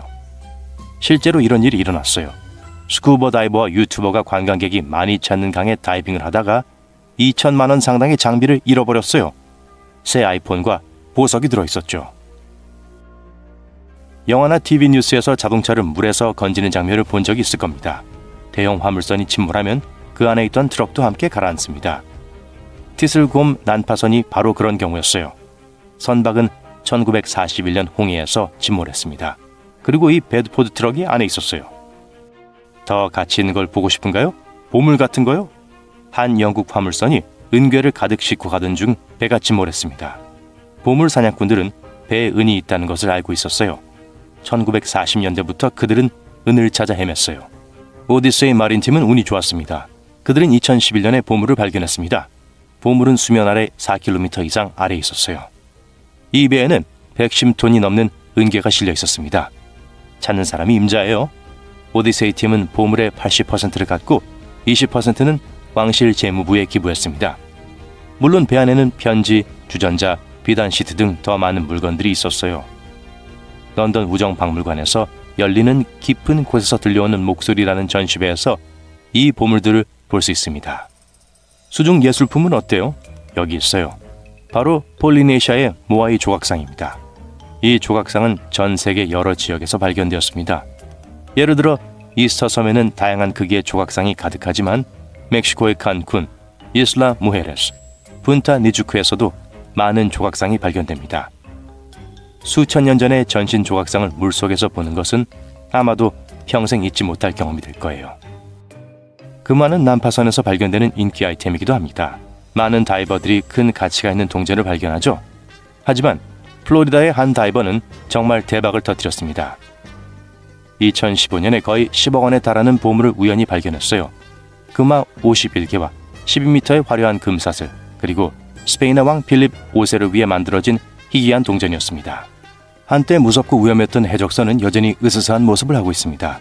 해적선을 말하는 거예요. 2015년 콜롬비아 해안에서 18세기 해적 난파선 한 척이 발견됐어요. 그곳에서 발견된 보물의 가치는 500억 원에서 2천억 원 사이였습니다. 보석, 금 및 기타 많은 물품이 포함되어 있었어요. 다음은 수중 도시입니다. 네아폴리스는 쓰나미에 휩쓸려 떠내려간 도시입니다.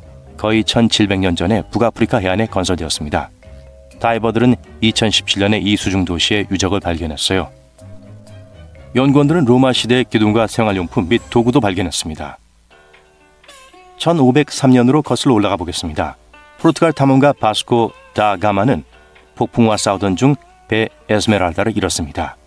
이 배는 1998년에 발견되었지만 발굴되기까지 10년 이상을 기다려야 했습니다. 연구원들은 그곳에서 항해 도구를 발견했습니다.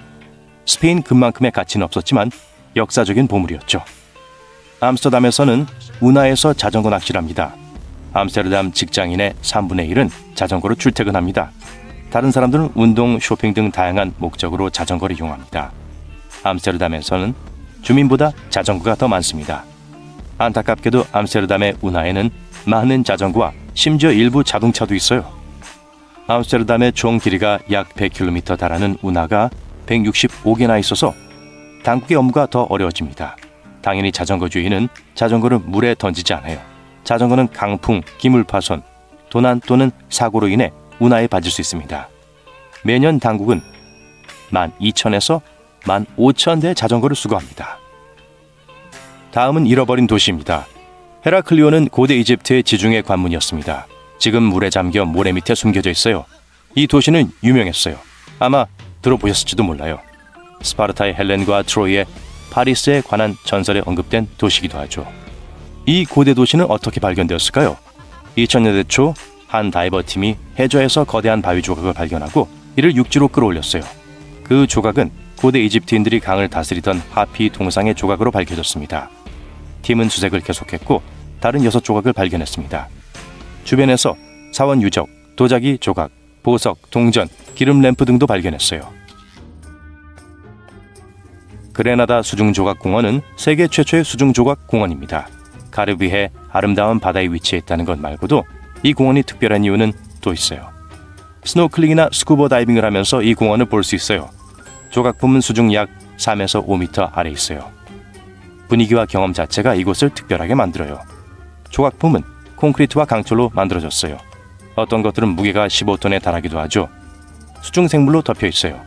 이 조각상은 산호초로 보호하고 생태계의 건강을 유지하며 해당 지역의 수중 생물을 복원하는 데 도움을 주기 위해 세워졌습니다.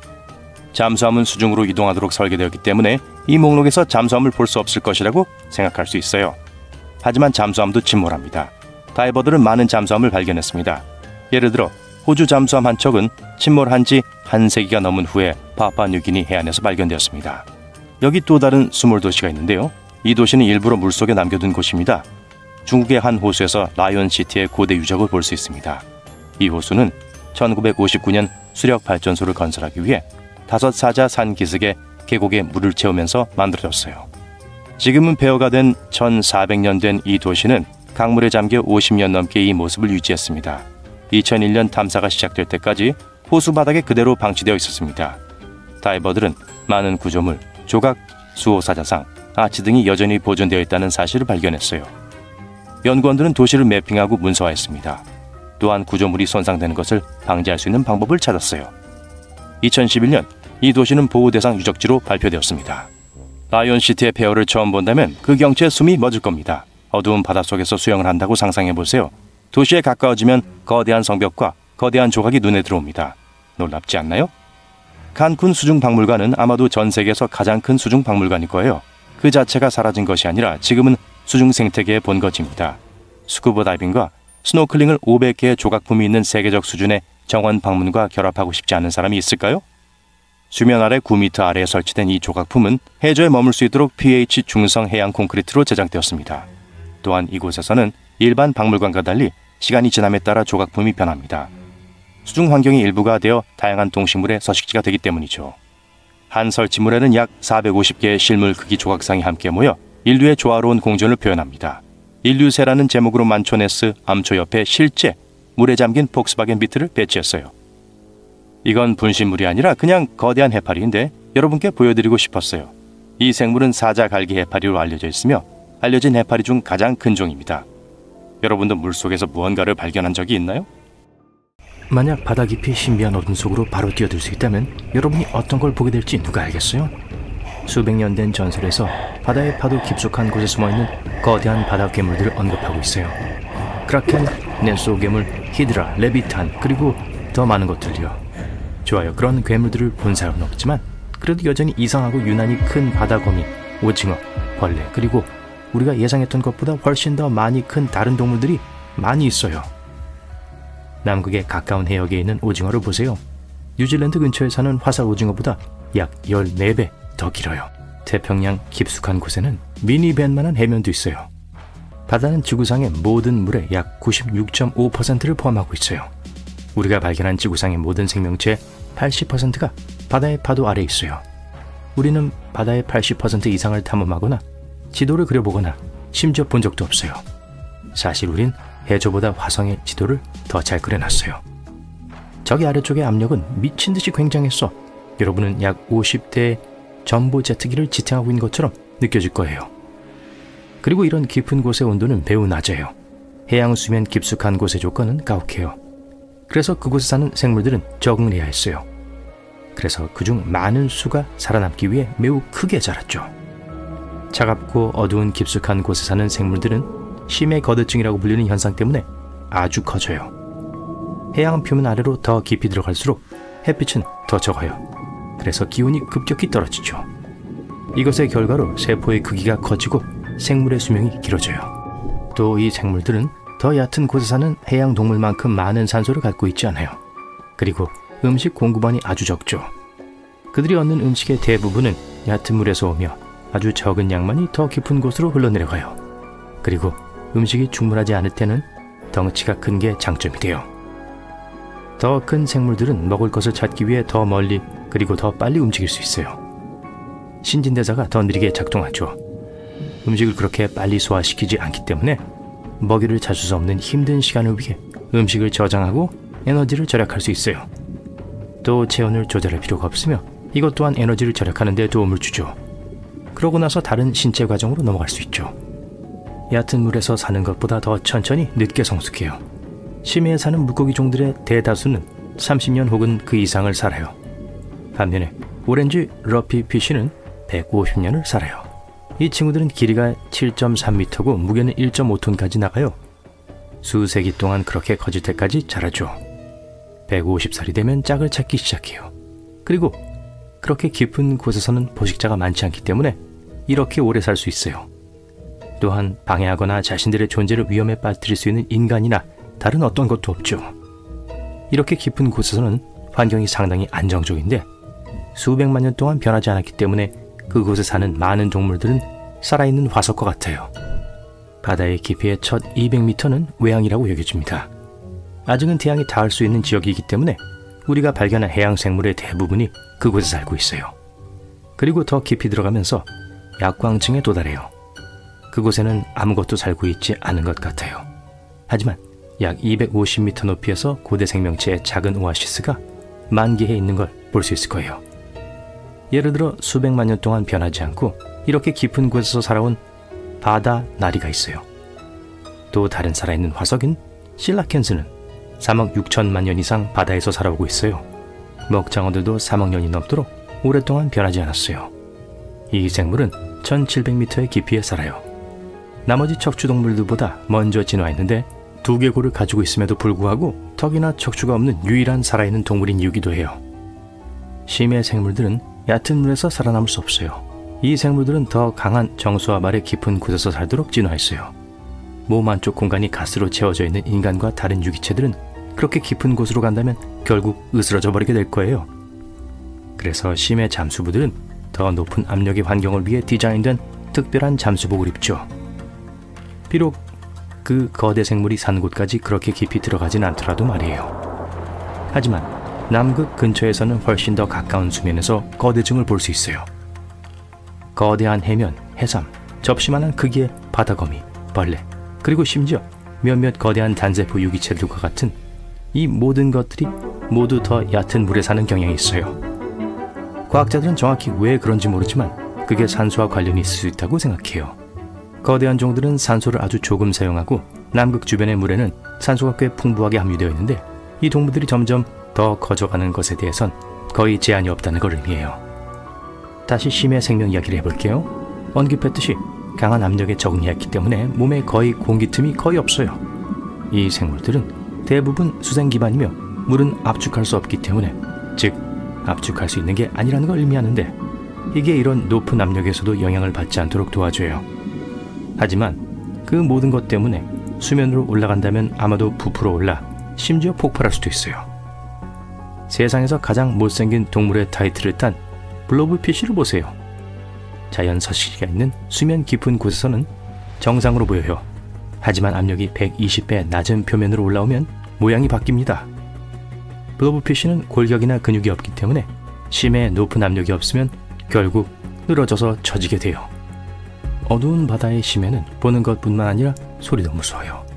1997년 과학자들은 남아메리카 해안에 위치한 수중 화산을 찾기 위해 노력하고 있었어요. 여행하는 동안 지금까지 기록된 것 중 가장 큰 소리 중 하나를 녹음했어요. 그것은 꽤 이상했어요. 너무 시끄러워서 심지어 4,800km 이상 떨어진 곳에 있던 센서들도 그걸 탐지했어요. 그들은 나중에 이걸 블룹이라고 불렀어요. 과학자들이 그 소리가 얼음 지진에서 나온 거라고 결론짓는데 15년이 걸렸어요. 지진 활동이 얼어붙은 땅을 깨트리는 순간이었어요. 바다 밑바닥에 물이 항상 극도로 차가운 건 아니에요. 해저에는 열수 분출구가 있고 그 열수 분출구에서 나오는 물은 400도까지 올라가요. 강력한 압력, 네, 여러분을 짓누를 수 있는 것과 같은 압력이 물이 끓지 않도록 하고 있는 거예요. 심해 열수 분출구 근처에서 사는 동물은 수백 종이 있어요. 관벌레와 같은 동물 중 일부는 우리가 전에 본 어떤 것과도 달라요. 이 벌레들은 분출구 액체로부터 화학물질을 흡수해요. 그런 식으로 그 안에 사는 박테리아를 먹어요. 그리고 그 대가로 그 박테리아들은 관벌레가 생존하는 데 필요한 탄소를 줘요. 과학자들이 발견한 모든 산호종의 3분의 2는 바다의 어둡고 깊고 극도로 추운 부분에 살고 있어요. 몇몇은 심지어 4.8km 깊이의 지역에 살아요. 영하 2도와 같은 낮은 온도에서도 살아남을 수 있어요. 이 냉수 산호들 중 일부는 8,000년 이상 되었어요. 이것들은 35m까지 올라갈 수 있는 놀라운 구조물을 형성해요. 심해는 그저 특이한 생물들로 이루어진 신비로운 세계가 아닙니다. 해양 수면 아래의 풍경도 웅장하거든요. 그곳에 숨어있는 협곡들은 그랜드 캐니언마저 작아 보이게 만들어요. 예를 들어 베링해에 위치한 잼주그 협곡을 확인해 보세요. 수직으로 잰 깊이가 2,600m 이상이에요. 정말 엄청나네요. 가장 큰 바다 파도는 해안선에서 볼 수 있는 파도들이 아니에요. 그것들은 수면 아래에서 발생하며 수중 파도라고 불려요. 이것들은 밀도가 다른 두 개의 물덩어리 사이에서 일어나요. 시간당 수백 킬로미터의 속도로 이동하며 높이가 200m 이상 될 수 있어요. 이 뱀파이어 오징어처럼 수면 아래 914m 깊이 거의 완전한 어둠 속에서 사는 무시무시한 동물이 많아요. 이 동물은 뱀파이어와 같은 망토를 가지고 있습니다. 그래서 뱀파이어 오징어라고 불려요. 바닥 깊은 곳에서는 먹물을 사용해 자신을 방어할 수 없기 때문에 이 동물은 포식자를 쫓아내기 위해 약간 빛을 발하는 특이한 전술을 개발했습니다. 이 전술이 실패하면 뱀파이어 오징어는 몸을 뒤집어 작은 가시를 드러내기도 해요. 학명인 뱀피로테우티스 임페르날리스를 번역하면 말 그대로 지옥에서 온 뱀파이어 오징어라는 뜻입니다. 무시무시한 외모와는 달리 무해한 해양동물이에요. 앞의 생물체는 우주에서 온 것이 아니었지만 이 물체는 확실히 우주에서 왔어요. 일론 머스크가 로켓을 재사용하는 방법을 찾기 전에 나사는 우주 비행사를 우주로 쏘아 올린 후 오래된 로켓을 대부분 바다나 사막에 버렸습니다. 2012년 제프 베조스는 아폴로 11호 로켓을 찾기 위한 임무를 시작했습니다. 소나를 사용해서 로켓을 찾았지만 상태가 끔찍했어요. 로켓은 예상 지점에서 멀지 않은 해저에 떨어져 있었습니다. 그들은 엔진을 구조하고 2개의 엔진을 재건할 수 있었어요. 가장 유명한 잃어버린 도시는 아틀란티스이지만 슬프게도 아직 발견되지 않았어요. 하지만 헤라클리온 역시 그저 신화에 불과했습니다. 한 영국 조종사가 지중해 상공을 비행하던 중 도시처럼 보이는 물체를 발견하기 전까지는요. 그는 이를 보고했고 60년 후 한 무리의 다이버들이 그곳을 방문했습니다. 그들은 수중에서 도시 전체를 발견하고 충격을 받았어요. 그곳에는 그곳의 역사에 대해 많은 것을 알려줄 수 있는 유물들이 가득했습니다. 이제는 세계 최고의 수중 고고학 유적지 중 하나가 되었죠. 해수면 상승으로 인해 도시 전체가 수중에 잠긴 것으로 추정됩니다. 타이타닉은 1912년에 침몰했습니다. 이 난파선은 74년 후에 공식적으로 발견되었다고 알려져 있는데요. 실제로는 8년 전에 한 어부가 대서양에서 낚시를 하던 중 타이타닉을 발견했습니다. 그물을 꺼내던 중 머리가 낀 것을 발견했어요. 다행히도 그건 인형의 머리였습니다. 몇 년 후 어부가 세상을 떠난 후 그의 아들은 인형을 인형 수집가에게 팔았어요. 수집가는 타이타닉호에서 도자기 장난감을 가지고 있던 모든 사람들에 대해 많은 조사와 연구를 했습니다. 그리고 인형의 주인을 찾아냈죠. 바로 에바 하트가 타이타닉에 타고 있었고 인형을 가지고 있었던 거예요. 에바는 기적적으로 참사에서 살아났지만 그녀의 장난감은 살아남지 못했습니다. 하트는 일기에 인형에 대한 내용까지 적었는데 모든 세부사항이 어부가 발견한 장난감과 일치했습니다. 삼각 지느러미는 수면 아래 약 6,096m의 심해 깊은 곳에 서식합니다. 이 어마어마한 수심에 적응하기 위해 삼각 지느러미를 사용해 바닥에 가만히 머물러 있어요. 이 생물은 눈이 크지 않지만 눈이 있다고 해도 어둠 속에서는 쓸모가 없습니다. 대신 삼각 지느러미를 안테나처럼 사용해서 물속의 움직임을 감지하죠. 이 물고기는 연애에 있어서는 운이 좋지 않기 때문에 번식을 위해 독특한 전술을 개발해야만 했어요. 한 마리의 물고기는 수컷과 암컷이 모두 될 수 있습니다. 다음으로 소개할 기괴한 생물은 도마뱀 물고기입니다.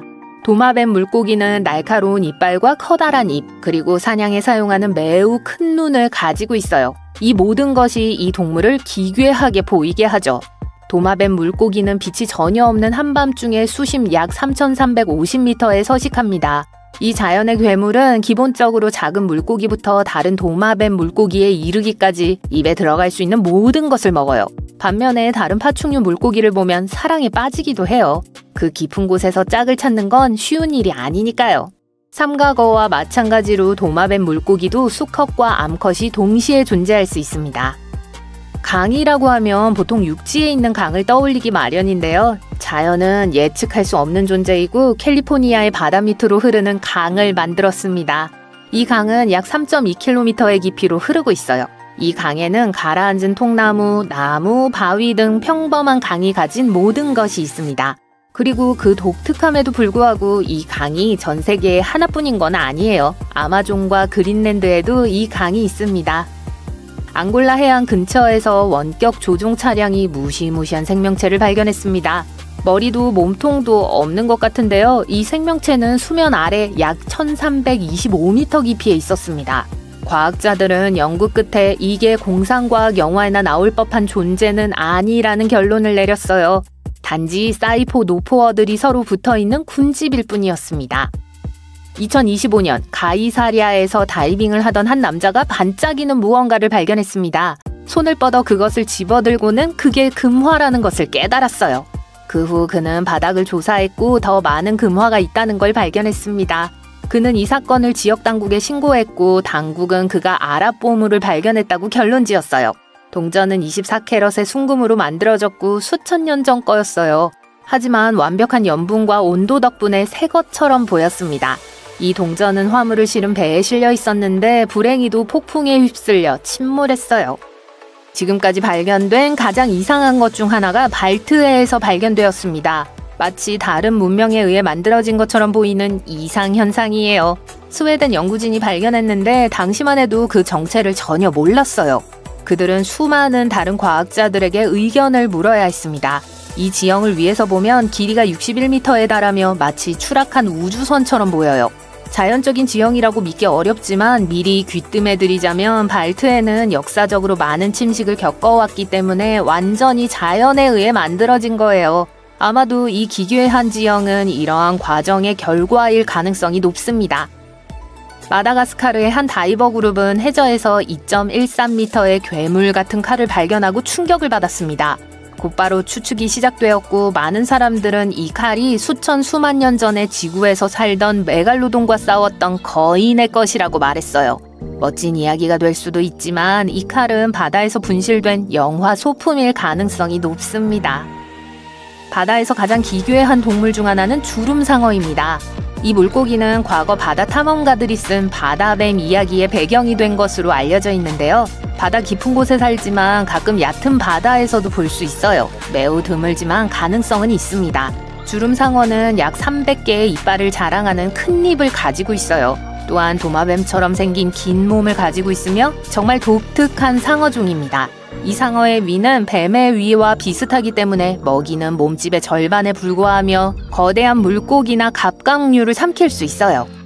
정원에서 지렁이 몇 마리를 발견하는 건 큰 문제가 아니지만 바다에서 8m 길이의 지렁이를 본 후에는 잠수복이 조금 더 젖을지도 몰라요. 이 벌레는 매우 희귀하며 인간에게는 전혀 무해합니다. 사실 이 벌레는 거대한 벌레가 아니에요. 벌레 모양으로 서로 붙어있는 동물성 동물의 군집입니다. 보통 플랑크톤, 박테리아 및 바다에서 발견되는 기타 작은 것들만 먹어요. 아마도 바다에서 100% 실제 존재하는 가장 무서운 것은 마그나 핀나일 거예요. 수면 아래 6096m의 엄청난 깊이에서 발견할 수 있어요. 이 괴물은 수중 슬렌더맨처럼 보이지만 2.43m에 달하는 무서운 크기의 긴 촉수를 가진 오징어일 뿐입니다. 몇 번밖에 목격되지 않았고 기본적으로 지금까지 이 생물에 대해 아는 것이 많지 않아요.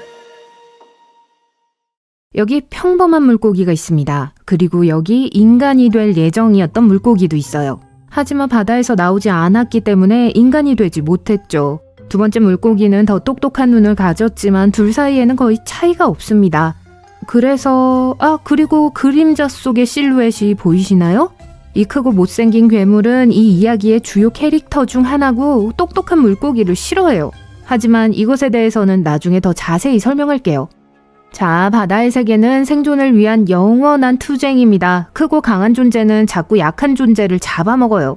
4억 년 전에도 상황은 똑같았지만 규모만 더 커졌을 뿐이었어요. 진짜 괴물들이 바다에 살았죠. 거대한 파충류 물고기가 긴 바다지네를 잡아먹었어요. 어떤 물고기는 뼈로 된 껍질로 덮여 있었어요. 다른 물고기들은 날카로운 이빨을 가졌고요. 그 결과 일부 약한 물고기들은 생존을 위해 바다를 탈출했습니다. 다른 생물들은 먹이를 구하거나 호기심 때문에 바다를 떠났죠. 그래서 진화론에 따르면 수백만 년 동안 이 물고기들은 팔다리와 머리카락을 키우고 나무에 오르기 시작했어요. 그리고 그 다음은 무슨 일이 일어났는지 아시죠? 이제 물고기가 육지로 갈 수밖에 없는 이유가 없었다고 상상해 볼게요. 만약 바다가 그렇게 위험하지 않고 해조류와 식물성 플랑크톤이 많고 고대상어와 거대상어가 적다면 어떨까요? 먹이도 풍부하고 적도 없겠죠. 물고기가 이곳을 떠나 수억 년 동안 팔다리를 키울 필요가 있었을까요? 물고기는 물속에서 휴식을 취하며 놀 수 있었어요. 일부는 표면에 도달했지만 그곳을 좋아하지 않았어요. 강한 바람도 번개의 번쩍임도요. 모든 것이 낯설게만 보였죠. 수백만 년이 지났지만 물고기는 여전히 우리 곁에 있었습니다. 더 위험한 바다 생물들이 나타났지만 물고기는 더 빨리 헤엄치기 위해 지느러미를 더 길게 키웠을 뿐이에요. 다른 물고기들은 적을 막기 위해 꼬리에 판을 키웠고요. 하지만 일반적으로 대부분의 물고기는 여전히 수백만 년 전과 똑같은 모습이었어요. 그들의 두뇌는 발달하고 있었습니다. 물고기는 반향과 꼬리와 지느러미의 움직임을 이용해 서로 소통하는 방법을 배웠어요. 하루 종일 헤엄치고 먹이를 찾고 번식하고 함께 어울리면서 물고기가 진화하는 건 당연한 일이었습니다. 이제 인류의 역사를 살펴볼까요? 자, 물고기는 육지로 올라왔고 팔다리가 자랐습니다. 그런 다음 생존을 위한 투쟁이 시작됐죠. 어떤 생물은 육식동물이 됐고 어떤 생물은 초식동물이 됐어요. 어떤 생물은 풀을 먹고 어떤 생물은 나무의 익은 과일을 먹었죠. 이 기어다니는 생명체들은 과일을 먹기 시작했습니다. 수백만 년 동안 이러한 시도를 거듭한 끝에 생명체의 팔다리가 길어지기 시작했어요. 그들은 뒷다리로 서 있다가 마침내 직립보행을 하게 됐습니다. 영장류의 조상이었던 이 고대 동물들은 더 많은 열매를 얻기 위해 나무에 오르는 법을 배웠어요. 그러다가 일부는 돌을 이용해 열매를 깨기 시작했어요. 또 다른 동물들은 나뭇가지에 막대기를 던져 고대 사과를 떨어뜨리기 시작했습니다. 이러한 동물들은 환경과 더 많이 상호작용할수록 두뇌가 더 발달했어요. 검치호랑이와 영장류를 잡아먹으려는 다른 고대 괴물 외에도 악천후로 인해 많은 문제가 발생했습니다. 고대 유인원은 동굴에 숨기 시작했고 나뭇가지와 나뭇잎으로 은신처를 만들기도 했어요. 그러던 중 누군가 실수로 불을 지르면서 게임의 규칙이 바뀌었습니다. 뇌에 새로운 뉴런 연결이 생겨나면서 추상적인 사고가 가능해졌어요. 사람들은 동굴에 모닥불을 피우고 불길이 벽에 그림자를 들이우는 것을 지켜보았습니다. 머릿속에 이미지가 형성되기 시작했어요. 인류의 조상은 그림을 그리기 시작했습니다. 그리고 수백만 년에 걸쳐 단계적으로 호모 사피엔스로 진화했어요. 물론 그 과정을 정확히 아는 사람은 아무도 없지만 진화가 이런 식으로 이루어졌다고 가정해 볼게요. 생존을 위한 투쟁이 인간의 뇌를 형성했습니다. 이제 물고기가 헤엄치는 바다로 돌아가 봅시다. 물고기는 좌우로 위아래로 움직일 수 있고 나뭇가지나 과일에 닿을 필요가 없어요. 주변에는 먹이가 사방에 떠다니고 있습니다. 물고기는 냉혈동물이기 때문에 얼지 않아요. 비나 다른 것을 피할 필요가 없어 지붕이나 쉼터를 짓거나 불을 피울 필요도 없습니다. 하지만 여전히 물고기의 마음에는 무언가 변화가 있습니다. 물고기는 종종 태양의 밝은 빛을 보기 위해 수면으로 헤엄쳐 올라옵니다. 맑은 물을 통해 별이 빛나는 하늘과 밝은 달을 보고 당연히 이 그림들은 뇌에 새로운 신경 연결을 형성했죠. 물고기는 호기심이 많아서 어떻게 하면 육지를 탐험할 수 있을지 고민합니다. 물고기의 아가미 기반 호흡 시스템은 오랫동안 물 밖으로 나오지 못하게 해요. 물고기는 이 세상에 대해 고민하기 시작합니다. 수십만 년의 진화를 통해 서로 소통하는 법을 배우고 바닷속 생명의 순환이 어떻게 이루어지는지 이해하기 시작합니다. 어떤 물고기들은 산호초 안에 큰 군집을 형성하고 집을 짓기도 합니다. 하지만 이 집들은 건물이 아니라 커다란 개미집처럼 생겼어요. 물고기들은 적으로부터 숨고 휴식을 취하기 위해 그곳에 머물러요. 또한 물고기는 새라는 또 다른 적을 만나기도 합니다. 갈매기와 펠리컨은 물고기가 수면 가까이 올라오면 점심을 먹죠. 작은 물고기들은 그곳에서 헤엄치지 않기로 결정하고 수면으로 접근하는 것을 금지하는 법을 만듭니다. 이 무언의 법칙이 사회를 형성해요. 어떤 물고기들은 갈매기를 막기 위해 훈련을 합니다. 물고기는 날카로운 돌이나 산호 조각, 조개 껍질 등을 이빨에 물고 있어요. 그리고 갈매기가 자신을 잡으면 산호로 새의 발을 때립니다. 또한 물고기는 날개에 달린 적을 잡을 수 있어요. 갈매기가 물속으로 잠수하면 물고기는 사방에서 갈매기를 공격해요. 물고기는 갈매기의 몸을 연구하고 갈매기가 수면 위에서 어떻게 날고 숨을 쉴 수 있는지 이해하기 위해 이렇게 해요. 물고기는 고도로 발달한 돌고래처럼 현명한 동물이 됩니다. 그들은 지구에 대해 점점 더 많이 이해하지만 물 밖으로 나올 필요가 없기 때문에 수면 위로 나오려고 하지 않아요. 그러던 중 물고기들은 소름 끼치는 걸 발견합니다. 해안가로 헤엄쳐 가다가 비늘이 없고 피부와 팔, 다리가 매끈한 커다란 대머리 생물이 물속으로 뛰어드는 모습을 보게 돼요. 물고기들은 가까이 다가가서 이 생명체를 알아보고자 하지만 이 생명체는 물갈퀴 달린 손으로 물고기를 잡습니다. 이제 물고기에게는 또 다른 위험한 적인 바다 사람이 있습니다. 바다 사람은 영리하고 잔인하고 강합니다. 이 동물들을 이해하기 위해 현실 세계로 돌아가 물개, 돌고래, 고래, 바다 코끼리를 살펴볼게요. 이 동물들은 모두 포유류로 따뜻한 피가 흘러요. 하지만 어류와 다른 점은 무엇일까요? 바다 표범과 바다 사자는 개와 같은 조상을 가지고 있습니다. 매너티와 코끼리는 공통의 기원을 가지고 있어요. 고래와 돌고래는 하마와 발굽이 있는 동물의 해양 버전입니다.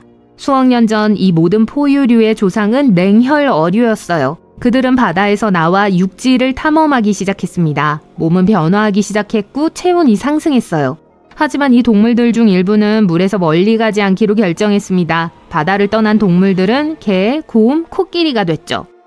그리고 바다와 바다에 가까이 머물렀던 부류는 물에 적응한 포유류가 됐습니다. 이들은 여러 가지 이유로 육지를 탐험하지 않았어요. 어떤 동물들은 육지의 적을 피해 물속에 숨었습니다. 뜨거운 태양 아래서 오랜 시간을 견디지 못한 동물도 있었을 거예요. 지느러미를 가진 동물로 변신한 부류도 있었죠. 아가미는 없지만 물속에서 몇 분 동안 숨을 참을 수 있습니다. 이제 나무에 사는 영장류가 육지로 이동했다고 상상해보세요. 그들의 피부는 털을 잃고 손가락에 물갈퀴가 자라며 온몸이 두꺼운 지방층으로 덮일 거예요. 그들은 지능을 발달시키고 바다 사람이 됐습니다. 피하 지방 때문에 몸무게는 북극곰만큼이나 무거워졌죠. 사실 모든 해양 포유류는 추위로부터 몸을 보호하기 위해 많은 지방이 필요합니다. 많은 양의 지방은 물속에서 빠르게 움직일 수 있게 해줘요. 이제 똑똑하고 평화로운 물고기들이 잔인한 바다 인간과 싸워야 합니다. 하지만 이 싸움에서 누가 승리할까요?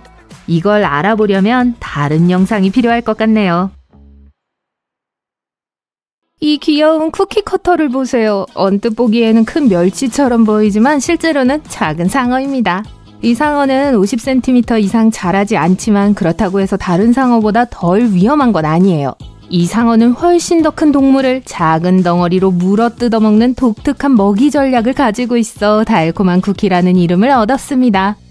이 작은 녀석들은 물기둥 깊숙한 곳에 살기 때문에 매우 신비스럽고 연구하기 어려워요. 어디에 서식하는지 정확히 알 수는 없지만 전 세계 특히 열대 및 온대 지역에서 발견되고 있습니다. 쿠키커터 상어는 완전한 기생충입니다. 더 큰 동물을 잡아먹으며 생명을 유지해요. 날카로운 윗니로 큰 상어, 물고기, 심지어 해양 포유류의 살갗을 붙잡아요. 그런 다음 강한 아랫니로 입 크기의 살점이나 고름덩어리를 퍼냅니다. 아야! 참다랑어, 백상아리, 큰 돌고래와 같은 대형 포식자들도 이 작은 상처에게 상처를 입을 수 있으니까 조심하세요. 쿠키커터 상어가 사람을 물었다는 황당한 이야기가 있습니다. 한 장거리 수영선수가 밤에 하와이의 섬 사이를 헤엄치는데 밝은 불빛으로 먹이를 유인하는 보트에 둘러싸여 있다고 상상해보세요. 네, 그 수영선수는 종아리를 심하게 물려 흉터가 남았지만 다행히 영구적인 손상은 없었습니다. 교훈! 쿠키커터 상어가 먹이 사냥에 열중할 때 함부로 건드리지 마세요. 이렇게 사냥을 하기 위해서는 입이 잘 갖춰져 있어야 하겠죠? 입 자체는 짧은 선처럼 가로지르며 크고 살이 많은 입술로 둘러싸여 있어 무엇이든 빨아들일 수 있습니다. 턱에는 위쪽에 30개에서 37개, 아래쪽에는 25개에서 31개의 이빨이 있는데 커지면서 이빨 수도 늘어나요. 위쪽 이빨은 작고 좁고 하나의 매끄럽고 뾰족한 부분으로 똑바로 서 있습니다.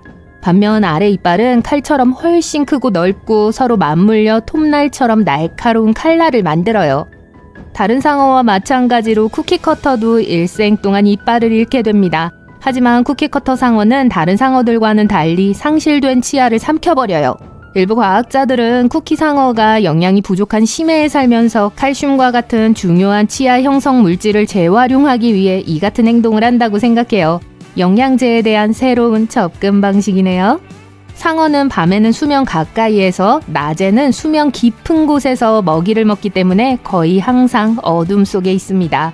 이 교활한 작은 상어는 배에 전략적으로 배치된 광포자라는 특별한 빛 생성기관을 가지고 있어요. 이 광포자는 마치 위장하듯 위에서 들어오는 빛과 잘 섞이도록 도와줍니다. 생체 발광의 세계에서 고전적인 행동이죠.